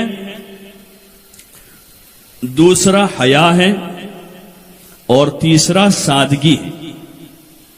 حضور صلی اللہ علیہ وسلم کی معاشرت کی جو بنیادیں ہیں، ہر چیز کی کچھ بنیادیں ہوتی ہیں، پھر اس پر پوری عمارت تعمیر ہوتی ہے۔ تو حضور علیہ السلام کی معاشرت کی بنیادوں میں 3 چیزیں ہیں، ایک تو حیا ہے، پاکی ہے، اور تیسرا سادگی ہے۔ ہاں، اپنے گھروں کو پاک رکھیں، خود بھی پاک صاف رہیں۔ پاک صاف رہنے کی شریعت میں تعلیم ہے، بلکہ اگر اللہ توفیق دے ہر وقت باوضو رہیں۔ علماء نے لکھا ہے باوضو رہنے سے شیطان کی طاقت کمزور پڑ جاتی ہے، پھر شیطان کی طاقت زیادہ ہمارے اوپر نہیں چلے گی۔ ہمیشہ باوضو رہنے کی کوشش کریں، رات میں سوئے تو سوتے ہوئے بھی وضو کر لیں، اور دن میں جب بھی وضو ٹوٹے وضو کر لیں، مشکل کام نہیں ہے، 2 منٹ کا کام ہے وضو کرنا، کہ پاک صاف رہیں، اپنے گھروں کو صاف ستھرا رکھیں۔ ہاں، اپنے گھروں، یہ چیزیں کرنے کی ہیں، یہ چیزیں کرنے کی ہیں، ان کرنے کے کاموں میں اتنے مشغول ہو جاویں کہ نہ کرنے کے کاموں کی ہمیں فرصت نہ ملے۔ اپنے گھروں کو پاک صاف رکھیں۔ حضور صلی اللہ علیہ وسلم نے صحابہ سے کہا کہ اپنے آنگنوں کو صاف ستھرا رکھو، یہودیوں کی طرح گندا مت رکھو۔ اپنے آنگنوں کو صاف رکھیں، اپنے گھروں کو پاک صاف رکھیں، گھر کی چیزوں کو ترتیب سے رکھیں، اپنی اولاد کو بچپن سے پاکی کا عادی بناویں۔ ہاں، چھوٹے چھوٹے بچے ہیں، ان بچوں کو پاک رکھیں۔ یہ جو پیمپرس ہیں وہ تو مجبوری کی چیز ہے، کہ کہیں سفر وفر میں جا رہے ہیں، 2 گھنٹے 3 گھنٹے کا سفر ہے، پہنا دیا تاکہ سفر میں ہمیں ناپاکی نہ ہو، بچے کی طرف سے اگر کوئی چیز ہو گئی ہے تو اسی میں محفوظ رہے۔ باقی یہ روزانہ پہنانے کی چیز نہیں ہے، صحت کے لیے بھی مضر ہے، صحت کے لیے بھی مضر ہے، بچوں کی طبیعت اس سے اچھی نہیں ہوگی، آگے جا کر اس کے نتائج غلط ہوں گے۔ ہاں، روزانہ پہنانے کی چیز نہیں ہے وہ، کبھی مجبوری میں پہنا لیا، پیمپرس نہ پہنا ہوئے بچوں، بلکہ ان کو پاک صاف رکھیں۔ جب ان کو ماں کو عامتاً پتہ چلی جاتا ہے کہ بچے کو حاجت ہے، اس کو فارغ کریں، پاک کریں۔ یہ کام عورتوں کا کام ہے کہ اپنے بچوں کو پاک صاف رکھیں، اپنے گھر کو پاک صاف رکھیں۔ پیمپرس میں اگر ناپاکی ہے، علماء نے لکھا ہے کہ شیاطین جو ہے نا، شیاطین وہ ناپاکی پر آتے ہیں۔ جب ہم بیت الخلاء جاتے ہیں، اس وقت کی جو دعا حضور صلی اللہ علیہ وسلم نے سکھائی ہے، اس میں کلمات یہی، اللہم انی اعوذ بک من الخبث والخبائث، یا اللہ میں پناہ مانگتا ہوں خبیث جناتوں سے اور خبیث جناتنیوں سے، کیونکہ وہاں ہم ناپاکی پر جا رہے ہیں، تو پناہ لے کر گئے اللہ کی۔ شیاطین وہاں پر ہوتے ہیں ناپاکی پر۔ اب بچے کو صبح پیمپرس پہنایا ہے، اس نے اندر پیشاب کیا ہے، پاخانہ کیا ہے، اب اس پیشاب پاخانے پر ہمیشہ شیاطین رہیں گے، تو بچہ شیطانی اثرات سے کیسے محفوظ رہے گا؟ بچپن سے ہی وہ شیطانی اثرات میں مبتلا ہو جاتا ہے، اس کی ناپاکی اور گندگی کی وجہ سے۔ ہاں، بچوں کو پاک صاف رکھیں، اپنے گھر کو پاک صاف رکھیں، اپنی ذات کو بھی پاک صاف رکھیں۔ طہارت کے مسائل مستقل بہشت زیور میں حضرت حکیم الامت رحمت اللہ علیہ نے تفصیل کے ساتھ طہارت کے مسائل لکھے ہیں۔ ہاں، اس کو پڑھیں، اگر بچپن میں مکتب میں پڑھ لیا ہے، اب دوبارہ اس کو گھر میں بیٹھ کر پڑھیں۔ یاد نہیں ہے، پڑھانے والیاں بہت ساری ہیں ہر جگہ محلوں میں، ان کے پاس جا کر اپنے مسائل سیکھیں، اپنے بچوں کو پاک رکھیں، صاف رکھیں، اپنے گھر کے ماحول کو پاک صاف بناویں، اپنے گھر کو سنواریں۔ عورت جو ہے وہ عورت گھر کی ملکہ ہے، اس کے ذمہ گھر کا مینجمنٹ ہے پورا، عورت کے ذمہ گھر کا مینجمنٹ ہے پورا، کہ اپنے گھر کو مینج کرے، بچوں کی تربیت کرنا، اپنے گھر کا نظام بنانا، گھر کی ایک ایک امر کو مرتب کرنا، اپنے شوہر کی خدمت کرنا، گھر کے ماحول کو سازگار رکھنا کہ گھر کا ماحول سازگار رہے، یہ ساری جوابداریاں عورتوں کی ہیں۔ اللہ پاک نے عورتوں سے کہا کہ اپنے گھروں میں قرار پکڑی رہے، اپنے گھروں میں رہے، بلا ضرورت یعنی شدید ضرورت کے اپنے گھر سے نہ نکلا کریں، اور اپنے گھر میں رہ کر یہ کام کریں، اللہ کی عبادت میں نماز قائم کریں، اللہ نے مال دیا ہے زکوٰۃ ادا کریں، اللہ رسول کی اطاعت کریں، اپنے بچوں کی بہترین تربیت کریں، ان کو ادب سکھاویں، اپنے بچوں کو بچیوں کو گھر کے ماحول میں ایک ایسا نظام بناویں کہ بچیوں کو ادب سکھاویں۔ ماں باپ کا ادب کون سکھائے گا؟ ماں باپ ہی سکھائیں گے۔ ماں کی عزت کرنا باپ سکھائے گا، اور باپ کی عزت کرنا ماں سکھائے گی۔ بیٹا تمہارے ابا آ رہے ہیں، تمہارے ابا آ رہے ہیں، دروازے پر چلے جاؤ، دروازہ کھول دو، ابا کو سلام کرو، ابا کے لیے پانی لاؤ، بیٹا ابا کھانا کر دسترخوان بچھا لو، تمہارے دادا آ رہے ہیں، دادا کے لیے دروازہ کھول دو، بوڑھے ہیں ان کا ہاتھ پکڑ کے اندر لے آؤ۔ یہ ماں کے ذمے۔ مہمان آ رہے ہیں، آنے سے پہلے بچوں کا ذہن میں دیکھو بیٹا مہمان آ رہے ہیں، مہمانوں کی خدمت کرنا بہت بڑی ثواب کا کام ہے۔ اللہ کے رسول نے فرمایا ہے کہ جو اللہ پر یوم آخرت پر ایمان رکھتا ہے وہ مہمانوں کا اکرام کریں۔ آپ کی پھوپھیاں جانے والی ہیں، وہ مہمان بن کے اپنے گھر آئے گی، اگر ہم اللہ رسول پر ایمان رکھتے ہیں کہ ہم ان کا اکرام کریں گے، ان کے لیے ہم کھانا پکائیں گے، ان کے لیے ہم ناشتہ تیار کریں گے، ان کے لیے ہم چائے پکائیں گے، ان کے لیے پھل لانے ہیں، آپ پھل لے کر آ جاؤ۔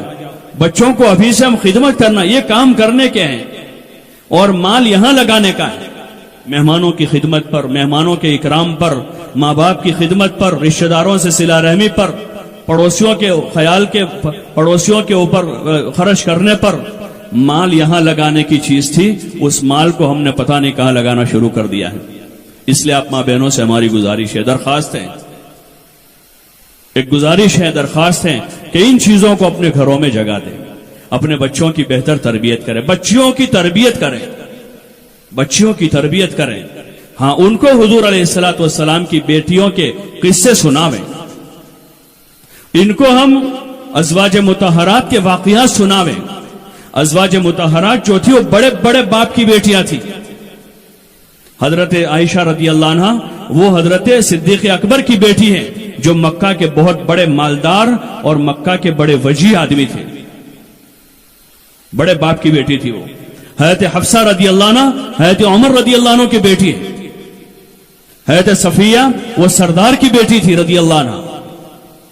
ام حبیبہ وہ مکے کے سردار کی بیٹی تھی، کوئی معمولی بیٹیاں نہیں تھی، وہ اپنے زمانے کے بڑے بڑے باپ کی بیٹیاں ہیں۔ وہ اپنی بچیوں کو ان کے قصے سنا، دیکھو بیٹا یہ بڑے باپ کی بیٹی ہے، یہ عائشہ رضی اللہ عنہ کہ کیسی سادگی کے ساتھ زندگی گزار دی۔ یہ حضرت عمر کی بیٹی ہے حضرت حفصہ رضی اللہ عنہ، کتنی سادگی کے ساتھ انہوں نے زندگی گزاری ہے۔ حضرت عائشہ رضی اللہ عنہ فرماتی ہیں کہ مدینے میں میرے پاس ایک کرتا تھا، انصار کی بہت ساری بیٹیوں کا نکاح اس کرتے میں ہو گیا، وہ کرتا ان کے پاس تھا، تو جن کے یہاں شادی ہوتی تھی ان کی ماں، اس بیٹی کی ماں آ کر حضرت عائشہ سے وہ کرتا لے جاتی تھی، وہ اپنی شادی میں اپنی بچی کو پہنا کر اس میں رخصت کرتی تھی، رخصتی ہونے کے بعد وہ کرتا واپس حضرت عائشہ کو دے دیتی تھی، اور اس میں نکاح ہو جاتے تھے، رخصتیاں ہو جاتی تھی۔ ہم اپنی بچیوں کو یہ سناویں، اپنے گھر کے ماحول میں ان کو پڑھیں، ازواج مطہرات کو، بنات طیبات کو۔ حضرت حکیم الامت رحمت اللہ علیہ نے اپنی کتاب میں بہشت زیور میں بھی ان کے واقعات لکھے ہیں، اور حکایت صحابہ میں حضرت شیخ الحدیث مولانا زکریا صاحب رحمت اللہ علیہ نے اسی سے اپنی کتاب کو بھرا، حکایت صحابہ کو۔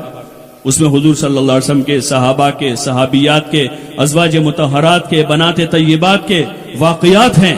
وہ اسی لیے ہے کہ ایمان والی عورتیں خود بھی پڑھیں، اپنی بچیوں کو سناویں پڑھ پڑھ کے، مائیں بیٹیوں کو سناویں، دادیاں اپنی پوتیوں کو سناویں، نانیاں اپنی نواسیوں کو سناویں، خالائیں اپنی بھتیجیوں کو سناویں، بھانجیوں کو سناویں، تاکہ اس کا ماحول بنے کہ کیسے انہوں نے سادگی سے زندگی گزاری ہے اور حیا کے ساتھ زندگی گزاری۔ حضرت فاطمہ رضی اللہ عنہ امام الانبیاء والمرسلین حضرت محمد الرسول اللہ صلی اللہ علیہ وسلم کی بیٹی ہیں، ان کے نکاح کا قصہ لکھا ہے کہ حضور صلی اللہ علیہ وسلم نے ان کا رشتہ ان کی اجازت سے، ان کی بشاشت اور ان کی خوشی سے حضرت علی رضی اللہ عنہ کے ساتھ طے کیا، اور پھر ایک دن مسجد میں نکاح پڑھوا دیا، جمعہ کے دن مسجد میں نکاح ہو گیا، اور حضور صلی اللہ علیہ وسلم نے خود جا کر، کچھ 2-3 عورتیں ساتھ میں تھیں، اور حضور صلی اللہ علیہ وسلم نے ان کے گھر جا کر ان کو رخصت کر دیا۔ ان کا نکاح ہو گیا. اور چونکہ حضرت علی رضی اللہ تعالیٰ عنہ حضور علیہ السلام کے گھر میں بیٹے کی طرح رہے تھے، کیونکہ حضرت علی کا تو کوئی تھا نہیں، بچپن میں اسلام قبول کر لیا تھا، پھر ہجرت کر کے مدینہ منورہ پہنچے تو وہاں کوئی ان کا ایسا قریبی رشتہ دار تھا، حضور صلی اللہ علیہ وسلم کے پاس ہی رہے تھے وہ، تو ان کا نہ کوئی گھر تھا نہ کوئی در تھا. ان کے لیے گھر کا انتظام ہوا، اور اس گھر میں چونکہ اب کھانا پکانا ہے، کھانا دوسرے دن سے کھانا ہے وہاں یہ تو مسئلے تھے نہیں کہ ابھی آج لڑکی جا رہی ہے پھر 15 دن گھر رہے گی اور پھر 2 دن جائے گی اور پھر مہینہ یہاں رہے گی، پھر ہفتے میں 3 دن جائے گی، 4 دن ماں کے گھر رہے گی. وہ تو سارے قضیے تھے نہیں وہاں پر. وہاں تو نکاح کر کے گئی تھی، اب اپنے شوہر کے پاس رہے گی. تو حضور صلی اللہ علیہ وسلم نے ایک چکی اور کچھ برتن اور ایک بستر اور ایک تکیہ ان کو دے دیا کہ اس میں اپنی ضرورت پوری کریں. یہ ضرورت کا سامان تھا. اپنی بیٹیوں کو سناویں اور اپنی شادیوں کو اس رخ پر سادہ بناویں. ہاں اگر شادیاں سادہ بنے گی تو آسان، لیکن شادی کو سادی بنانے کے لیے اس بچی پر آپ کو محنت کرنی پڑے گی پہلے سے، اور بچی پر محنت کرنے سے پہلے بچی کی ماں پر کرنی پڑے گی کہ بچی کی ماں اپنا ذہن بناوے کہ ہمیں اللہ کو راضی کرنا ہے. لوگوں کو دکھاوا کریں گے، چاہے ہم کتنا دکھاوا کر دیں، کتنا ہی دکھاوا کر دیں، لوگوں کی زبان سے کبھی تعریف نہیں سننے ملے گی، کوئی تعریف نہیں کرے گا. لوگ تو اندر سے خامیاں نکالیں گے، اندر سے خامی نکالیں گے کہ اس میں یہ کم تھا، کھانے میں مرچیں کم تھی اور چھاچ میں مرچیں نہیں تھی. یہی آئے گا آخری دن، اور کچھ نہیں ہوگا. میرے داماد کو نہیں پوچھا اور میری بہو کو نہیں کھلایا، یہی سننے کو ملے گا، اس کے علاوہ اور کچھ نہیں ہے. کیونکہ رسوم ہے، یہ رواج ہے، اور رواج کی بنیاد یہی ہے، اس میں فساد ہے. صحابہ دنیا میں گئے تو دنیا کو جا کر انہوں نے کہا کہ ہم تمہارے پاس آئے نہیں ہیں، اللہ نے ہم کو تمہارے پاس بھیجا ہے، اور اس لیے بھیجا ہے کہ ہم لوگوں کو لوگوں کی غلامی سے نکالیں. یہ بھی ایک قسم کی غلامی ہے قوم کی.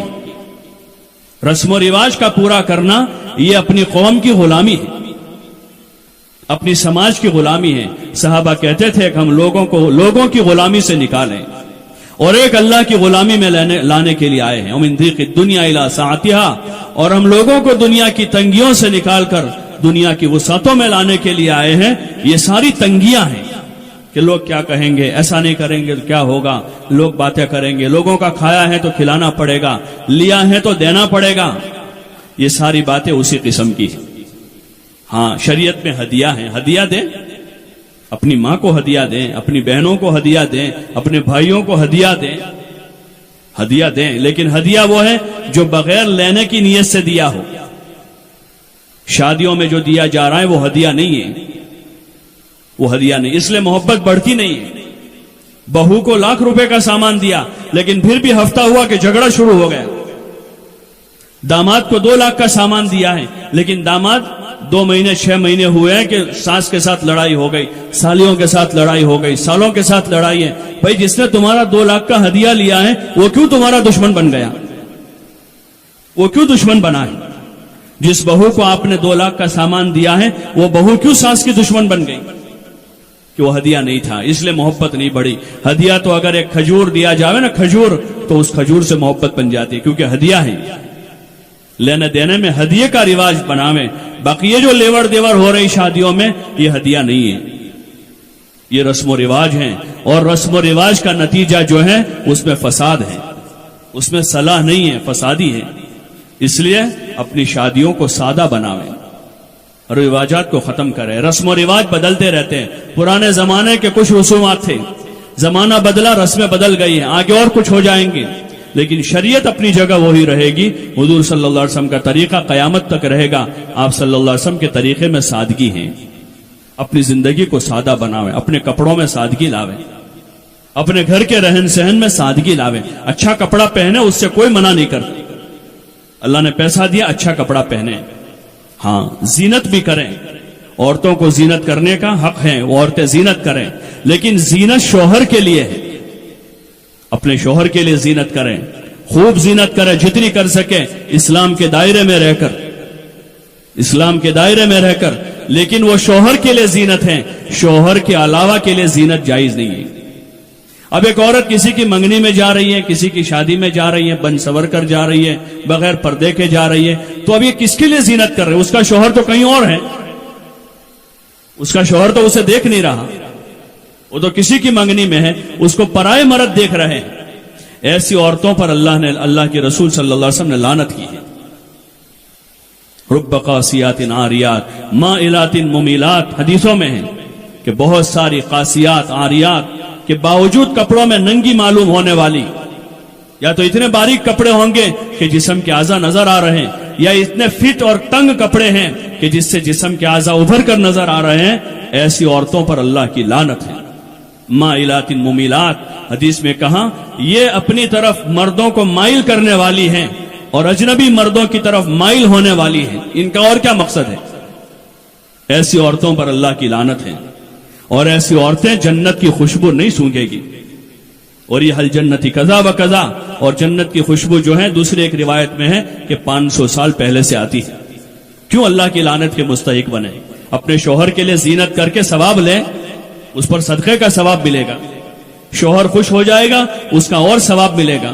وہ اپنے کمرے میں ہے، اپنے گھر میں وہ زینت ہے کہ اپنے گھر میں زینت کریں. باہر کے کپڑے سادہ ہوں اور گھر کے کپڑے زینت والے ہوں. اصل یہ ہے کہ جب عورت اپنے گھر سے باہر جاوے تو سادہ لباس ہو، ڈھیلا لباس ہو، اور اوپر برقع ہو تاکہ کسی اجنبی مرد کی نظر نہ پڑے. اور اگر کسی مرد کی نظر اس لباس پر پڑے تو اس کو پتہ نہ چلے کہ اس لباس کے اندر 60 سال کی عورت ہے یا 20 سال کی عورت ہے. اس کا نام ہے پردہ. کہ ایسا اوپر پردہ پہنا ہوا ہے کہ اگر کوئی دیکھے دور سے تو دیکھنے والے کو یہ پتہ نہ چلے کہ اندر 60 سال کی عورت اس لباس میں ہے یا 20 سال کی جوان لڑکی ہے. بلکہ علماء نے تو منع کی، یہاں تک کہا قرآن و سنت کی روشنی میں کہ عورت اپنے گھر سے باہر بجتا ہوا زیور بھی نہ پہنے. جس زیور کی ایسی چوڑیاں کہ جس میں آواز آ رہی ہو، جس سے آواز آ رہی ہو، گھر کے باہر جاوے تو نہ پہنے. ایسی خوشبو نہ لگاویں جس کی مہک زیادہ ہو. یہ گھر سے نکلے گی تو اس کی خوشبو آئے گی دوسروں کو، اور دوسروں تک وہ خوشبو پہنچے گی، وہ خوشبو دعوت دے گی اس کو دیکھنے کی طرف. اس سے منع کیا ہے. حدیث میں آتا ہے جب عورت اپنے گھر سے نکلتی ہے تو شیطان اس کے ساتھ ہو جاتا ہے اور وہ اجنبی مردوں کو اس کی طرف متوجہ کرتا ہے. ان تمام چیزوں سے حضور صلی اللہ علیہ وسلم نے منع کیا. ازواج مطہرات سے پردہ کروایا، حالانکہ ازواج مطہرات امت کی مائیں ہیں. وہ ازواجہ امہاتہم، قرآن کہہ رہا ہے کہ ان کی بیویاں یعنی حضور صلی اللہ علیہ وسلم کی بیویاں امت کی مائیں ہیں. اور ان ماؤں کا درجہ ایسا تھا جیسے سگی ماں کے ساتھ نکاح کرنا جائز نہیں ہے، ایسے ازواج مطہرات کے ساتھ نکاح کرنا جائز نہیں ہے. حضور کے بعد ان میں سے کسی کا نکاح نہیں ہوا. حالانکہ حضرت عائشہ کی عمر صرف 18 سال کی تھی، کیونکہ ان کا درجہ ماں کی طرح ہے. ان ماؤں سے پردہ کروایا اللہ نے، اور حضور علیہ السلام نے ان کو حکم دیا کہ وہ پردے میں رہیں. جب پردے کی آیتیں نازل ہو گئی اس کے بعد ازواج مطہرات نے پورا پردہ کیا. ایک مرتبہ ایسا موقع آیا، امی جان میں سے، مجھے ابھی نام ذہن میں نہیں ہے، کوئی امی جان کے وہاں حضور علیہ السلام کے گھر پر وہ تھی اور ابن ام مکتوم تشریف لائے، عبداللہ ابن ام مکتوم جو نابینا صحابی تھے. تو حضور علیہ السلام نے امی جان رضی اللہ عنہ سے کہا کہ آپ اندر چلی جائیے، ابن ام مکتوم آ رہے ہیں. تو انہوں نے کہا کہ یا رسول اللہ ابن ام مکتوم تو نابینا ہے، وہ کہاں مجھے دیکھیں گے؟ تو حضور صلی اللہ علیہ وسلم نے فرمایا کیا تو بھی نابینا ہے؟ وہ تو آپ کو نہیں دیکھیں گے لیکن آپ تو دیکھو گے ان کو. تو جیسے مرد کا کسی اجنبی عورت کو دیکھنا جائز نہیں ہے، ایسے ایک عورت کا کسی اجنبی مرد کو دیکھنا جائز نہیں ہے. اب ہم تصور کریں کہ ہم کہاں ہیں، ہم کہاں پر ہیں، کون سی دنیا میں جی رہے ہیں کہ اللہ کا اتنا بڑا حکم، اتنا بڑا حکم جو نماز کی طرح فرض ہے عورتوں پر، نماز کی طرح فرض ہے، روزے کی طرح فرض ہے کہ پردے کے ساتھ رہیں، اپنے گھر میں رہیں، اپنے گھر میں انتظام کریں. ہماری ماں بہنیں پرانے زمانے کی عادت ہے باہر بیٹھنے کی.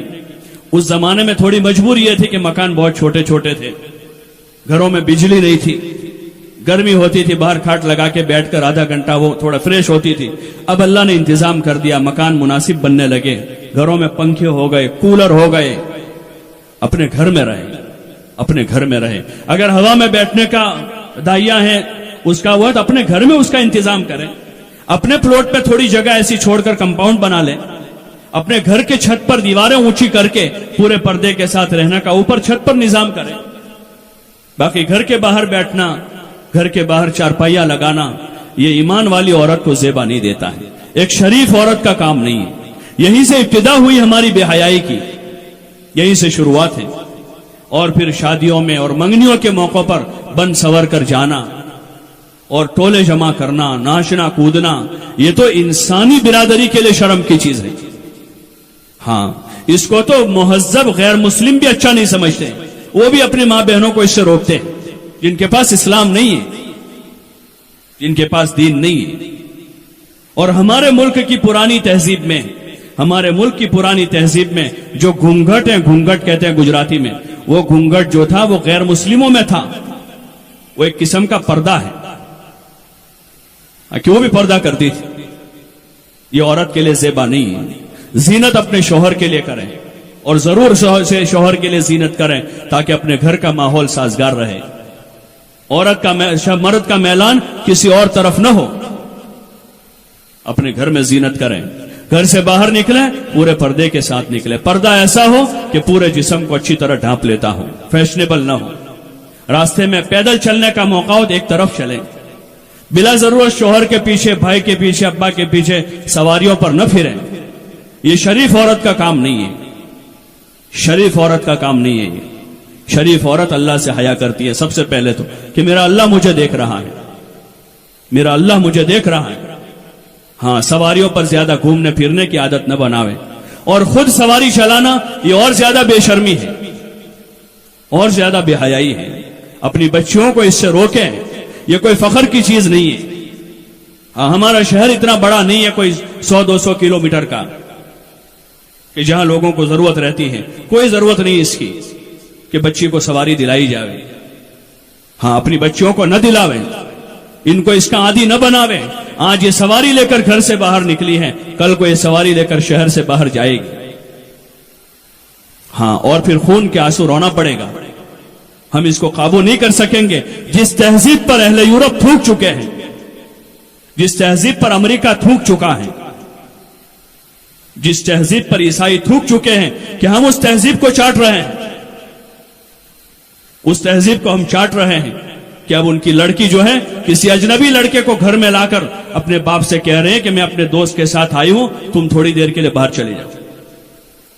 یہ اس تہذیب کا پیش خیمہ ہے، یہ اس کی ابتدا اور شروعات ہے کہ بچیوں کو سواری دلائی جاوے، ان کو بائک دلائی جاوے، ان کو اسکوٹی دلائی جاوے۔ اس کو تو حیا کے ساتھ، اس کو تو سنبھال کے رکھنا ہے۔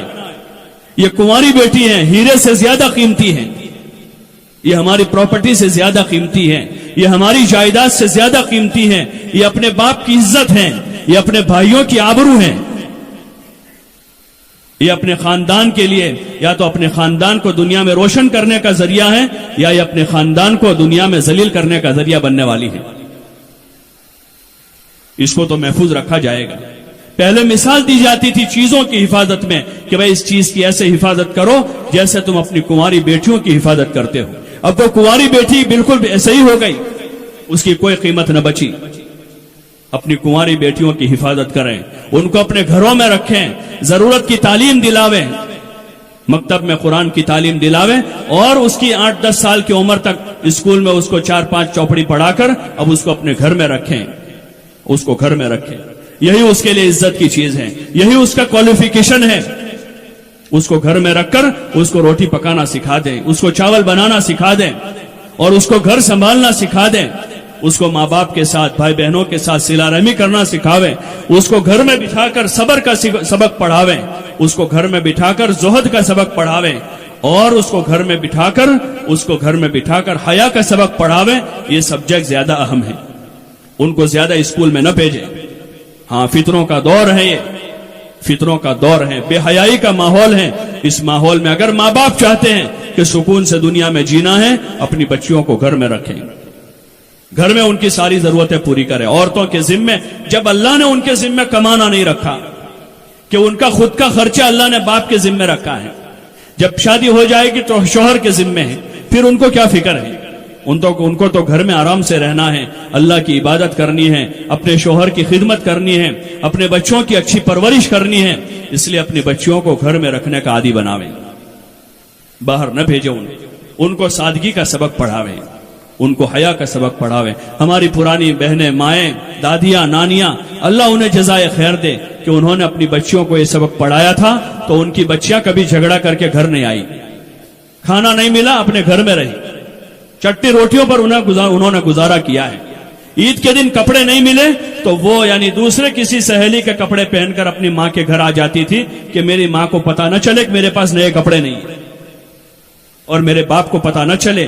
یہ ان ماؤں کی تربیت کا اثر تھا کہ ہمارے ماں باپ ہماری وجہ سے دکھی نہ ہو, ہمارے بھائی ہماری وجہ سے دکھی نہ ہو. یہ اس تربیت کا اثر ہے جو گھر میں ہوتی ہے, جس تربیت میں سادگی ہے, صبر ہے, حیا ہے. یہ سبق پڑھانے کی ضرورت ہے. ہاں ورنہ خواہشات کا کوئی اینڈ نہیں ہوتا, خواہشات کی کوئی انتہا نہیں ہے, بڑھتی جائے گی اور ہمیں ہلاکت تک پہنچے گی, دنیا میں ذلیل کروا دے گی وہ چاہتے ہیں, اور ہمیشہ کی آخرت ہماری برباد ہو جائے گی. اس لیے کوشش کریں سادگی کا سبق پڑھاویں, گھر کے ماحول میں ان قصوں کو پڑھیں, سنیں, فضائل کی تعلیم گھروں میں کریں. نماز کے فضائل, روزوں کے فضائل, ذکر و تلاوت کے فضائل, صدقہ اور خیرات کے فضائل, اور فضائل صدقات کے وہ باب جس میں ماں باپ کے حقوق ہیں, پڑوسیوں کے حقوق ہیں, اس کی تعلیم کر کے اپنے بچیوں کا ذہن بناویں. گھر کے ماحول میں اس کے چرچے کریں کہ کون قرآن زیادہ پڑھ رہا ہے, کون نماز زیادہ پڑھ رہا ہے, کون تہجد پڑھ رہا ہے, کون ذکر کر رہا ہے, کون مہمانوں کی خدمت زیادہ کر رہا ہے, کون صلہ رحمی کر رہا ہے, کون خالہ اور پھوپھیوں کے ساتھ اچھا سلوک کر رہا ہے, کون دادا دادی کی خدمت کر رہا ہے. ان کو اجاگر کریں تاکہ ایک اچھا پاکیزہ ماحول اور معاشرہ تیار ہو. دوسری یہ چیز ہمارے حضور صلی اللہ علیہ وسلم کے طریقے میں سادگی ہے کہ سادہ ماحول, گھر کا کھانا سادہ رکھیں, زیادہ اوپر جانے کی کوشش نہ کریں.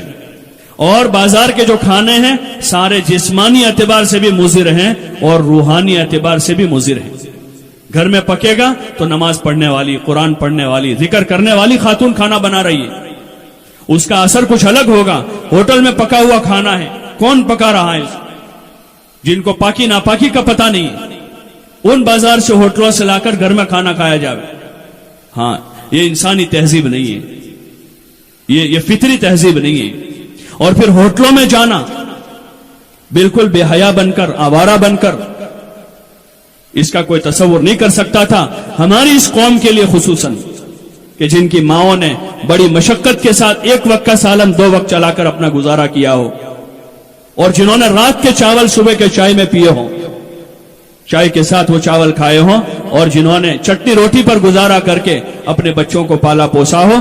کیا اس قوم کی عورتیں اپنے شوہروں لے کر بازاروں میں آوارہ بن کے پھریں اور ہوٹلوں میں بے حیا بن کر ہزاروں روپے وہاں لٹاویں؟ یہ کوئی عقل مندی کی چیز نہیں ہے.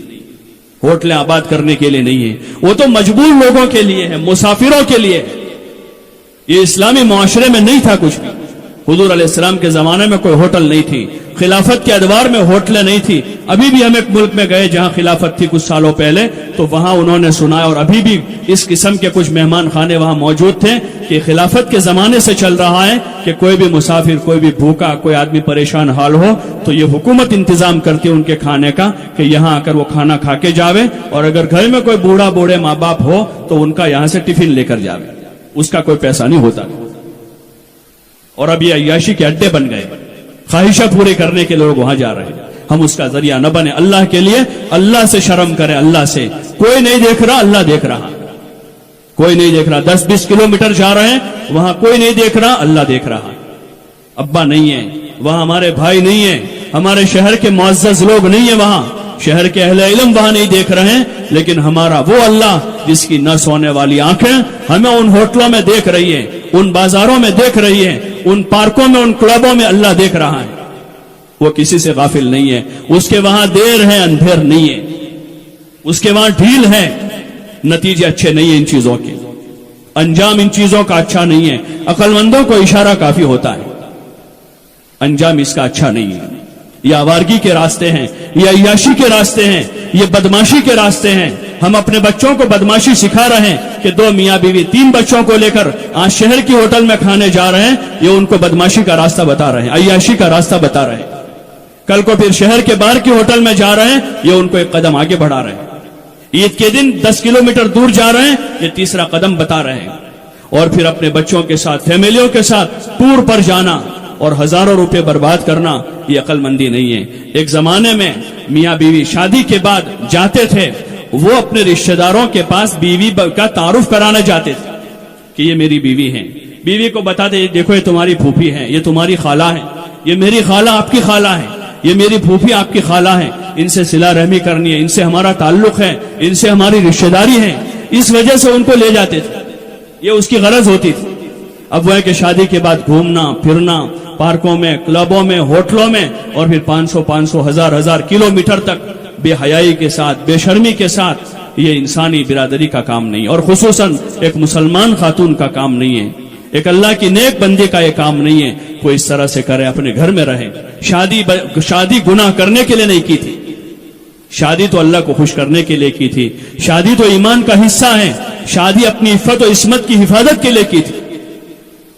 اس لیے گزارش ہے اپنی شادیوں کو سادہ کریں۔ منگنی جو ہے وہ تو ایک ایگریمنٹ ہے شادی کا، منگنی سے شادی نہیں ہو جاتی، ایک خالی کال قرار ہے۔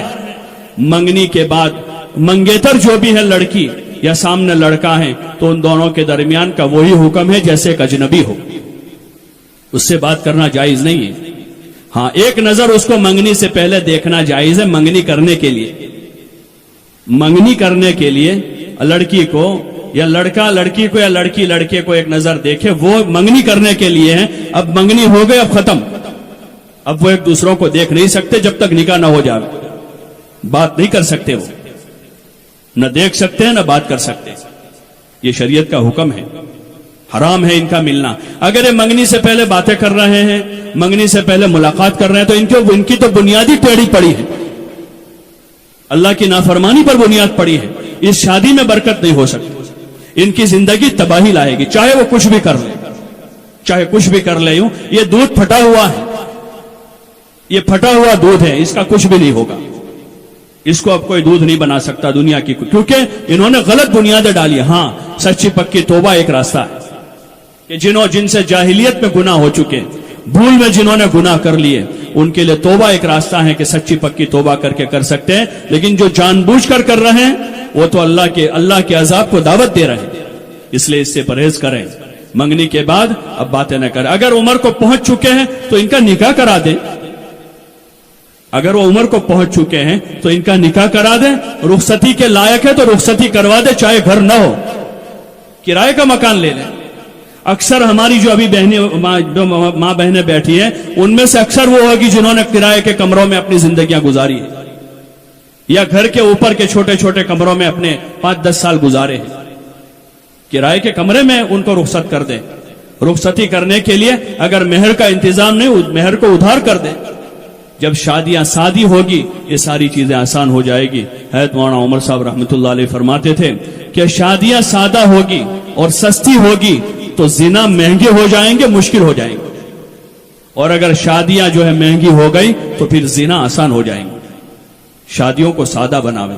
ہاں یہ جو تکلفات ہیں، مہنگے مہنگے کپڑے ہیں اور مہنگی مہنگی چیزیں ہیں اور 50-50 ہزار کا فرنیچر، عقل ماری گئی ہے، عقل ماری گئی ہے۔ جس بیڈ پر رات کو 6-7 گھنٹے سونا ہے، کیا وہ 50,000 روپے کا ہوگا؟ 50,000 روپے کا پلنگ، عقل ماری گئی ہے۔ ہاں یہ اسراف نہیں، تبذیر ہے، اور اس سے اوپر کی چیز ہے۔ اپنی زندگیوں کو سادہ بناویں۔ ہاں ان رواجوں میں نہ پڑیں۔ فرنیچر کوئی ضروری چیز نہیں ہے، وہ اسراف ہے، اسراف سے اوپر تبذیر ہے، اور تبذیر سے اوپر کیونکہ خواہشات کے واسطے ہیں، یہ ضرورت کا نہیں ہوتا، اس میں بہت سارا خواہش در خواہش اس میں ہے، یہ اللہ کی عذاب کو دعوت ہے۔ ایک زمانے میں اپنے یہاں سونے کا لین دین تھا کہ لڑکی والے سونا لیتے تھے لڑکے والوں سے، قدرے بہتر تھا وہ کہ سونے کی شکل میں کوئی چیز محفوظ رہتی تھی، آگے جا کر کام لگتی تھی، لیکن چونکہ اس میں شادیوں میں دشواری تھی، علماء نے اس کو بند کروایا کہ بھئی اس سے شادیاں مشکل ہو رہی ہیں، سب کے پاس اتنا سونا نہیں ہوتا، لوگ سونے کی ڈیمانڈ کر رہے ہیں، شادی آسان ہونی چاہیے۔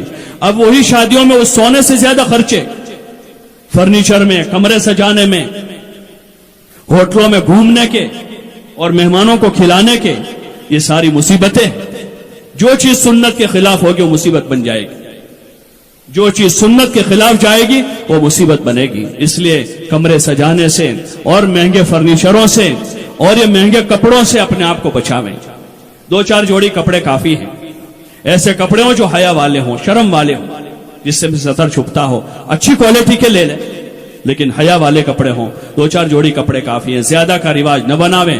کسی کو اللہ نے دیا ہے زیادہ دینا چاہتے ہیں تو مال کی شکل میں ان کو دے دے تاکہ کچھ کام لگے. یہ کوئی بات ہو 50 جوڑی کپڑے دیے, کیا 50 جوڑی پہنے گی؟ وہ لوگوں کی الماریاں بھری ہوئی کپڑوں سے, الماریوں کی الماریاں بھری پڑی ہیں, اور برتنوں سے لوگوں کے گھر بھرے ہوئے ہیں, فرنیچر رکھنے کی جگہ نہیں.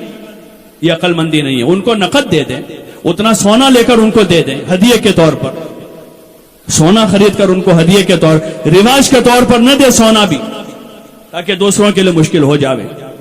حضور علیہ السلام کے یہاں تو سادگی ہے, اور مہر کا بھی اتنا اعلیٰ معیار نہ بناوے کہ وہ مہر مصیبت بن جاوے.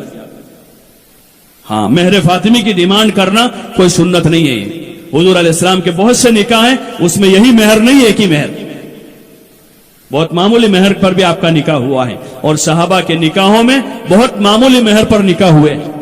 اس کو معیار نہ بناوے. کوئی خوشی سے دے دے حرج نہیں ہے, لیکن اس کو ڈیمانڈ نہ کریں. گزشتہ 2 سال پہلے ایک نکاح ہوا تھا, ایک عورت بیچاری بیوہ, اس کے 2 لڑکے تھے. ایک لڑکے کا مہر فاطمی انہوں نے زبردستی طے کروایا, دوسرے کے وہاں بھی زبردستی طے کروایا. اب وہ عورت زکات کے پیسے مانگ رہی مہر دینے کے لیے کہ میرے پاس تو ہے نہیں, کوئی لڑکی دیتا نہیں تھا, اور مہر فاطمی پر میں نے طے کر لیا ہے, میرے پاس پیسے نہیں ہے, مجھے زکات دو تاکہ میں مہر دوں. یہ کوئی طریقہ نہیں ہے, یہ کوئی طریقہ نہیں ہے. جیسے ہمارا پرانا عرف تھا کہ اللہ کا فضل تھا, معمولی مہر پر 1000 کی مہر ابھی تک چل رہی تھی, لیکن چونکہ چاندی کا بھاؤ بڑھا تو علماء نے ایک تحریک چلائی کہ بھئی مہر کچھ بڑھنی چاہیے. اس کا مطلب یہ نہیں تھا کہ ہر آدمی جو ہے مہر فاطمی کے ڈیمانڈ کرنا شروع کرے. اس کا مطلب یہ نہیں ہے. کوئی خوشی سے دے دے ٹھیک ہے, لے لے وے, باقی اس کو ڈیمانڈ بنا کر نکاح کو مہنگا نہ کرے.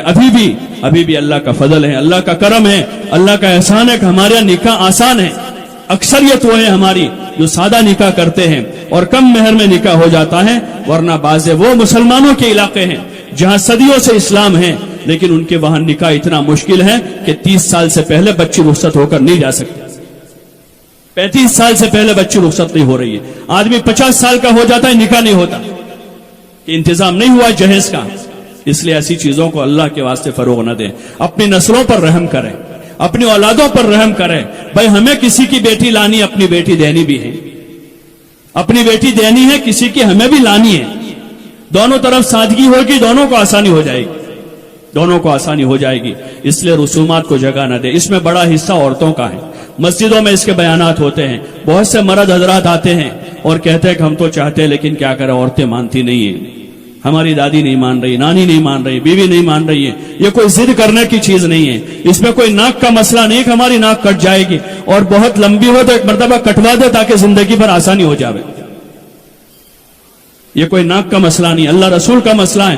قیامت میں خدا کو منہ دکھانا ہے, اللہ کے سامنے جواب دہی ہوگی. جس دن ہمارا کوئی وکیل ہماری وکالت نہیں کر سکے گا, جس دن ہمارا کوئی دفاع نہیں کر سکے گا, جواب بھی اللہ کے وہاں ہے. اللہ کی کورٹ میں انصاف ہوگا وہاں پر. کہیں ایسا نہ ہو کہ دوسروں کی رعایت کرنے میں ہم اللہ کے مجرم قرار دیے جائیں اور اللہ کے نافرمان بندوں بندیوں میں ہمارا شمار ہو جاوے. ان رواجات کو اپنے گھروں میں جگہ نہ دیں. سادگی کے ساتھ جو معمولی سا ہدیہ تحفے کے طور پر دیں. اپنا داماد ہے, آپ ہدیہ دے سکتے ہیں, آپ کی بہو ہے, آپ ہدیہ دے سکتے ہیں. ہدیے کو ہدیے کے طور پر دیں. ہدیہ لوگوں کو دکھایا نہیں جاتا, ہدیہ تو بند مٹھی میں دیا جاتا ہے کہ جس کو دینا ہے اس کو خوش کرنا ہے اور اللہ کو خوش کرنا ہے.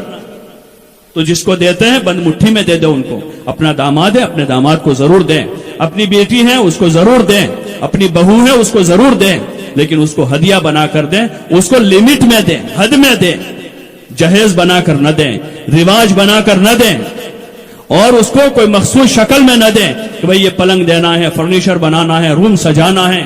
اس شکل میں نہ دیں, بلکہ ایسی شکل میں دیں کہ جو ان کو مستقبل میں کام لگے. آپ نے روم سجا کر 50,000 کا خرچہ کیا, کیا کام لگے گا ان کو کیا کام لگے گا؟ آپ نے 2 لاکھ کا فرنیچر بنا کر دے دیا, ارے بھائی 25,000 کے فرنیچر میں بھی گھر تو بچ سکتا تھا کہ 10,000 کی پلنگ آ گئی اور 10,000 کی ایک کباٹ اور تجوری دے دی ان کو تاکہ ان کا سامان اس میں رکھ دیا گیا, تو 20,000 میں کام ہو سکتا ہے. وہ کام آپ 2 لاکھ میں کر رہے ہیں. یہ کوئی عقل مندی ہے؟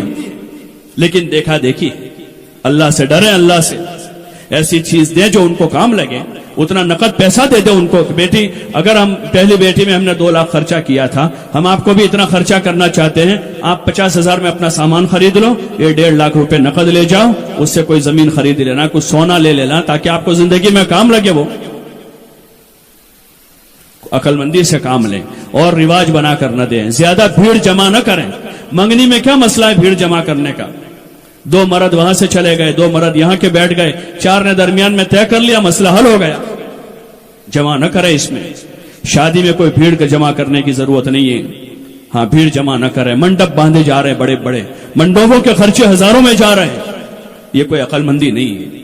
اور پھر منڈپ باندھ کر اس میں ناچ گان اور بے حیائی بدتمیزی، یہ تو گویا کہ ہم اپنے گھر میں باقاعدہ 3 دن کے لیے ہم اپنے گھر کو کلب بنا رہے ہیں، کلب، کہ یہاں اب ہم دعوت دے رہے ہیں محلے کے جوان لڑکوں کو اور لڑکیوں کو کہ آؤ ناچو کودو زنا کرو۔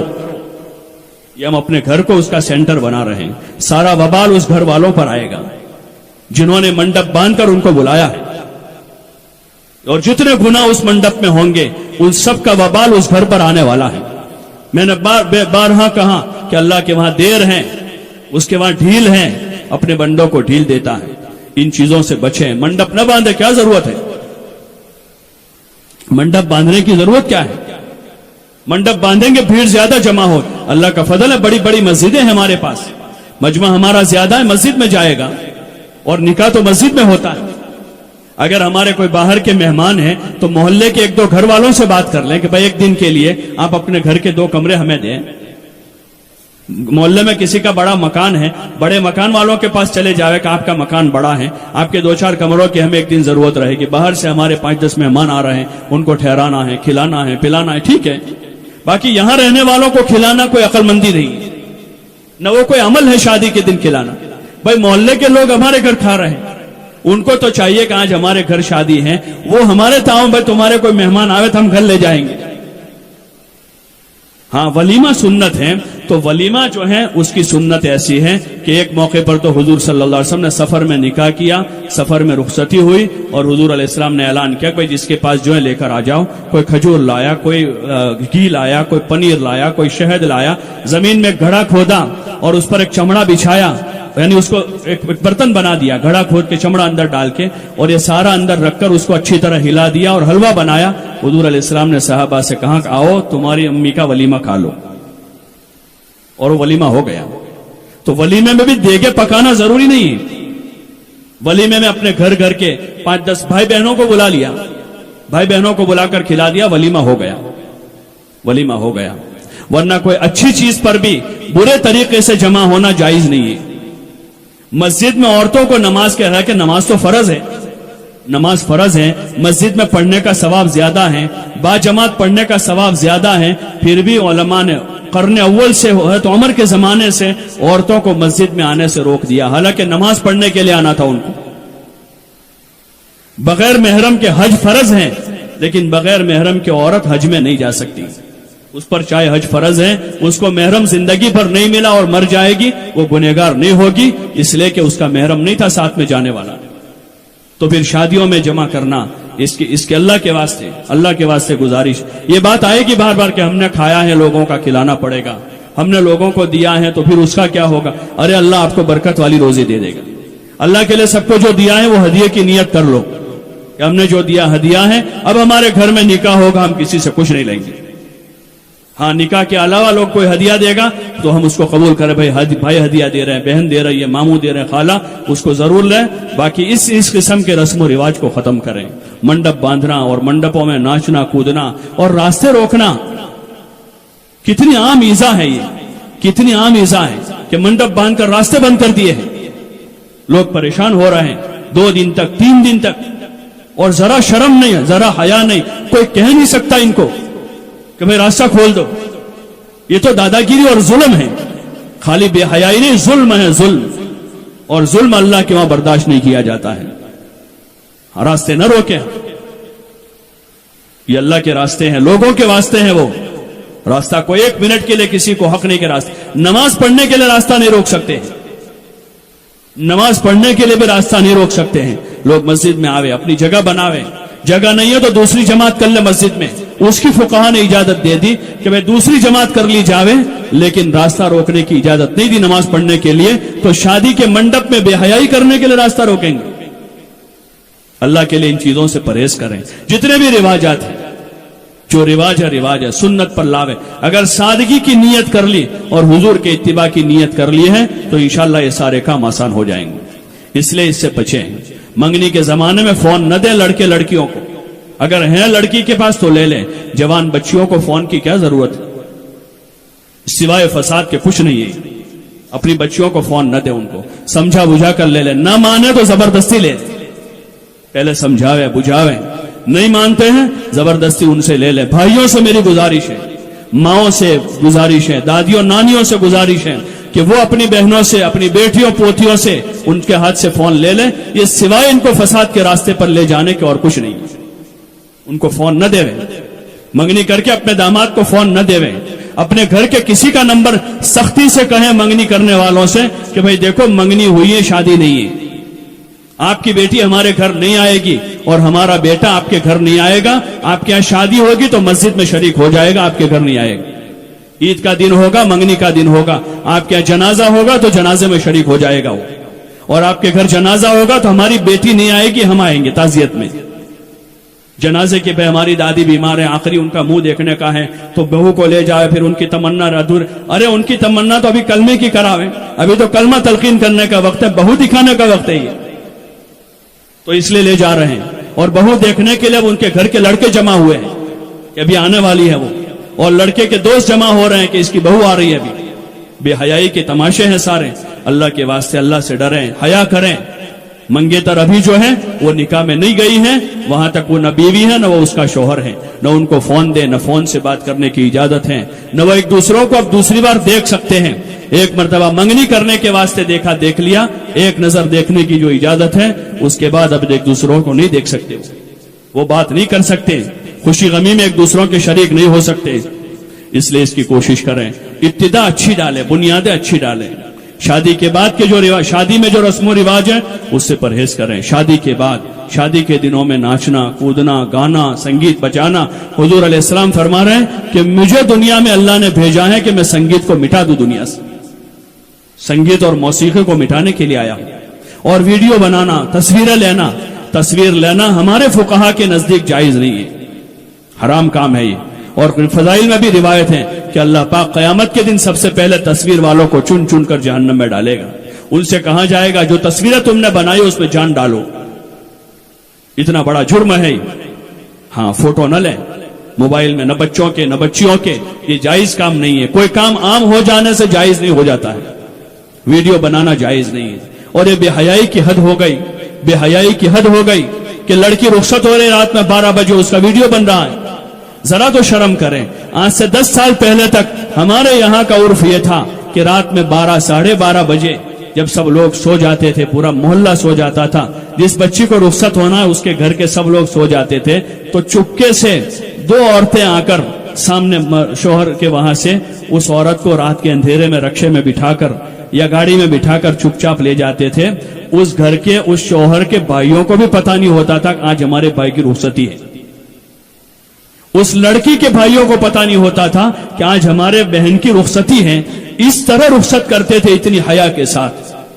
لڑکیوں میں اتنی حیا تھی. اور رات گزار کر وہ لڑکی جو ہے رات کے اندھیرے میں واپس اپنے گھر آ جاتی تھی. اتنی حیا کے ساتھ وہ شرم محسوس کرتی تھی اس میں کہ لوگوں کو پتہ چلے گا کہ آج اس کی رخصتی ہوئی ہے. اور اب یہ نظارہ دیکھنے مل رہے ہیں کہ رات میں 12 بجے پورا ہجوم جا رہا ہے. اللہ کے واسطے شرم کریں, اپنی پرانی چیزوں کو یاد کریں. جو اچھائیاں اور خیر ہمارے پچھڑوں میں تھی اس کو باقی رکھیں, اس کو باقی رکھیں, حیا کے معیار میں باقی رہیں. ویڈیوگرافی کرنا, اس طرح باہر گھومنا اور اس طرح لڑکے لڑکیوں کا اختلاط, یہ بے حیائی کی حدیں. یہ جانوروں کی صفت ہے, یہ انسانی صفت نہیں ہے, یہ جانوروں کی صفت ہے. ان چیزوں سے پرہیز کریں. شادی کے بعد گھومنے پھرنے سے پرہیز کریں. ہوٹلوں میں جانا, اپنے گھر میں اچھا پکا کے کھاویں, خود کھاویں, بچوں کو کھلاویں, تھوڑا زیادہ پکا کر پڑوسیوں کو کھلاویں. اور ہزاروں روپے ہوٹلوں میں برباد کرنے سے اپنے آپ کو بچاویں. گھر کے ماحول میں رہیں. اگر شومیہ بیوی جانا چاہتے ہیں تو رشتہ داروں میں جاویں, پھوپھی کا تعارف کراویں, خالہ کا تعارف کراویں, بہن کا تعارف کراویں. اپنے قریبی رشتہ داروں کا تعارف اس وجہ سے کراویں کہ ان سے صلہ رحمی ہے. ہماری بیوی ان کو پہچانے, یہ گھر آوے تو ان کا اکرام کرے, استقبال کریں. صلہ رحمی زندہ ہو, تعلقات بڑھیں. باقی ہوٹلوں میں گھومنا پھرنا ادھر ادھر کے چکر کرنا ان چیزوں سے اپنے آپ کو بچاویں. ہاں نکاح کے موقع پر ہونے والی رسومات سے, نکاح پڑھ کے آ کر جب لڑکا آتا ہے اس کی ماں بہنیں راستے روک رہی ہے, یہ ساری چیزیں جاہلیت ہے.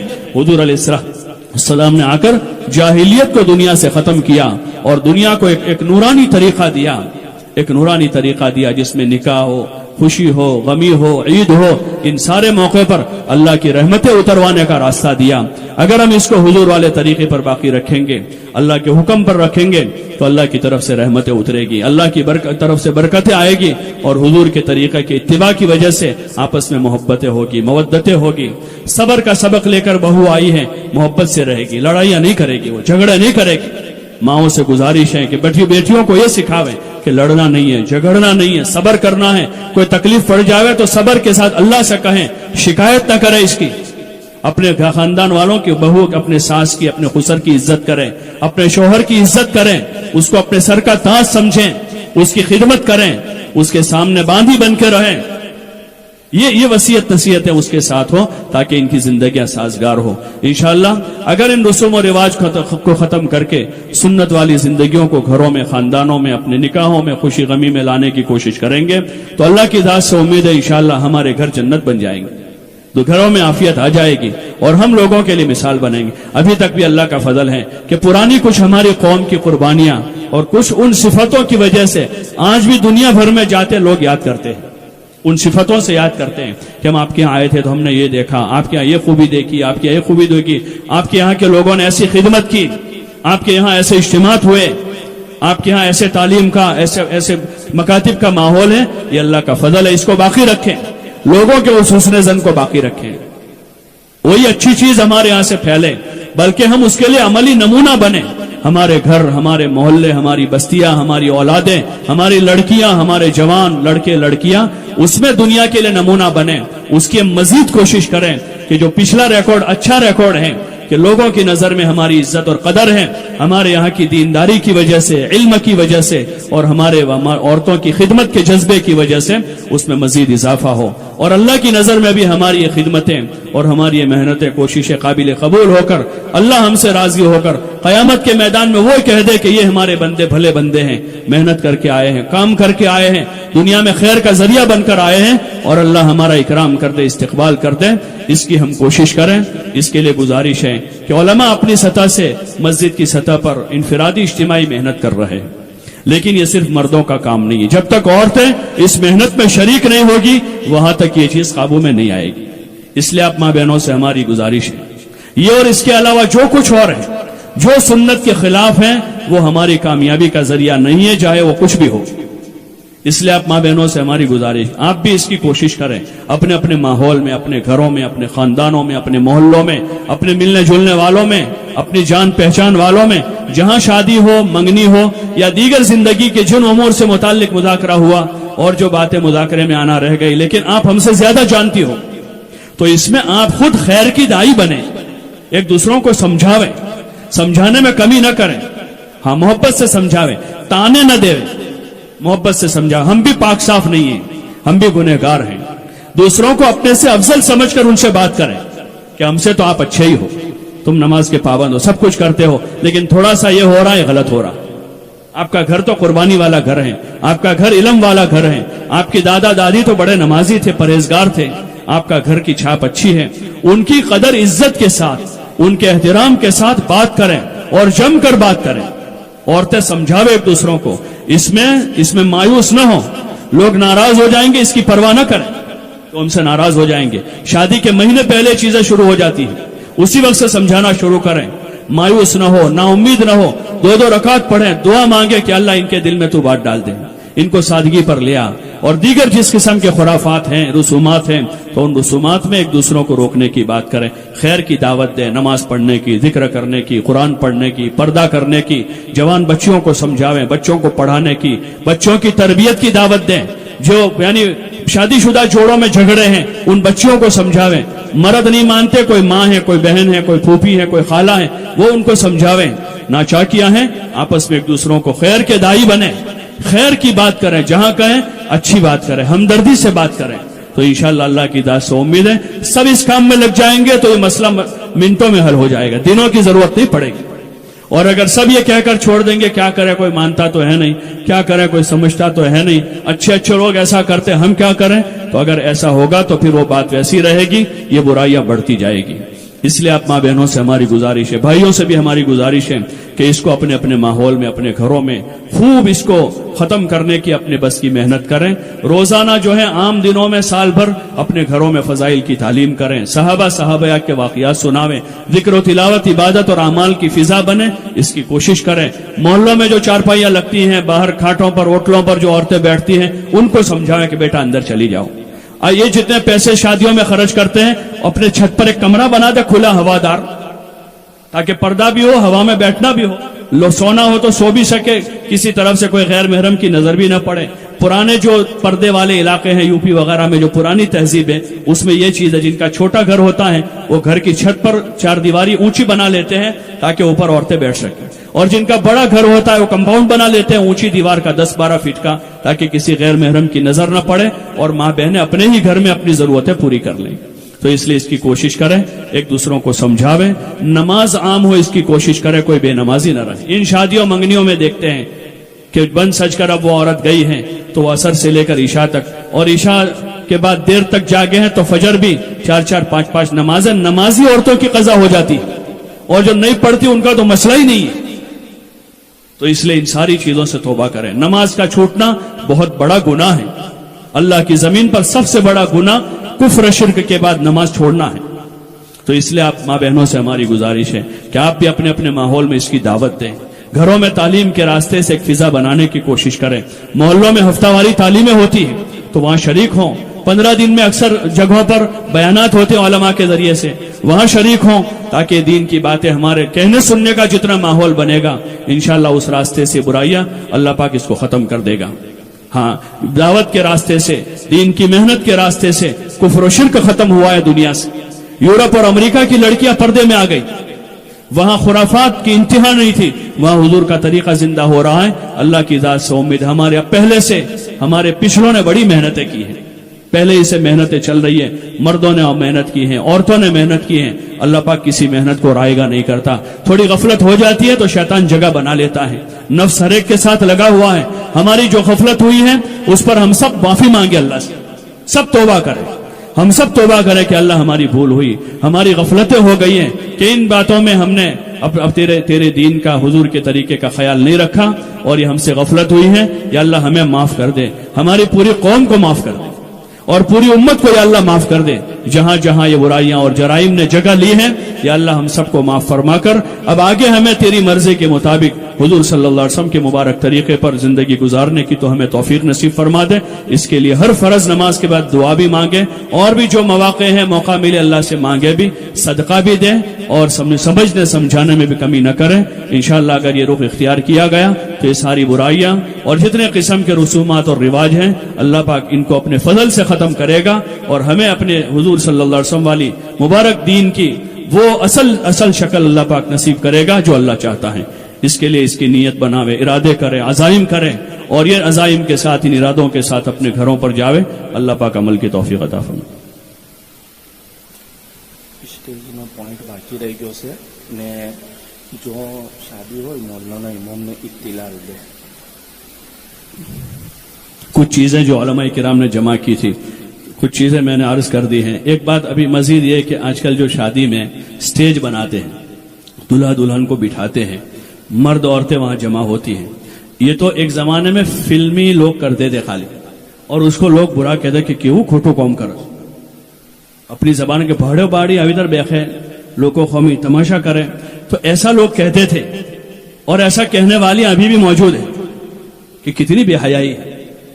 تو ایسا کام ہم اپنے گھر میں کریں، یہ بالکل زیبا نہیں دیتا، ہم زیبا نہیں دیتا بالکل۔ بس اگر ہم اس بنیاد پر آتے ہیں کہ سادگی اختیار کرنی، حضور والا طریقہ اختیار کرنا ہے، تو انشاءاللہ یہ ساری چیزیں ختم ہو جائیں گی۔ ایک نیت کر لیں کہ سنت کو اختیار کرنا ہے، بس ایک نیت کر لیں کہ سنت والا طریقہ لانا ہے، حضور کا جو طریقہ ہے۔ حضور نے اپنی بیٹی، جو سب سے لاڈلی بیٹی، جنت کی عورتوں کی سردار، جن کے بارے میں حضور کہتے تھے کہ یہ فاطمہ میرے جگر کا ٹکڑا ہے،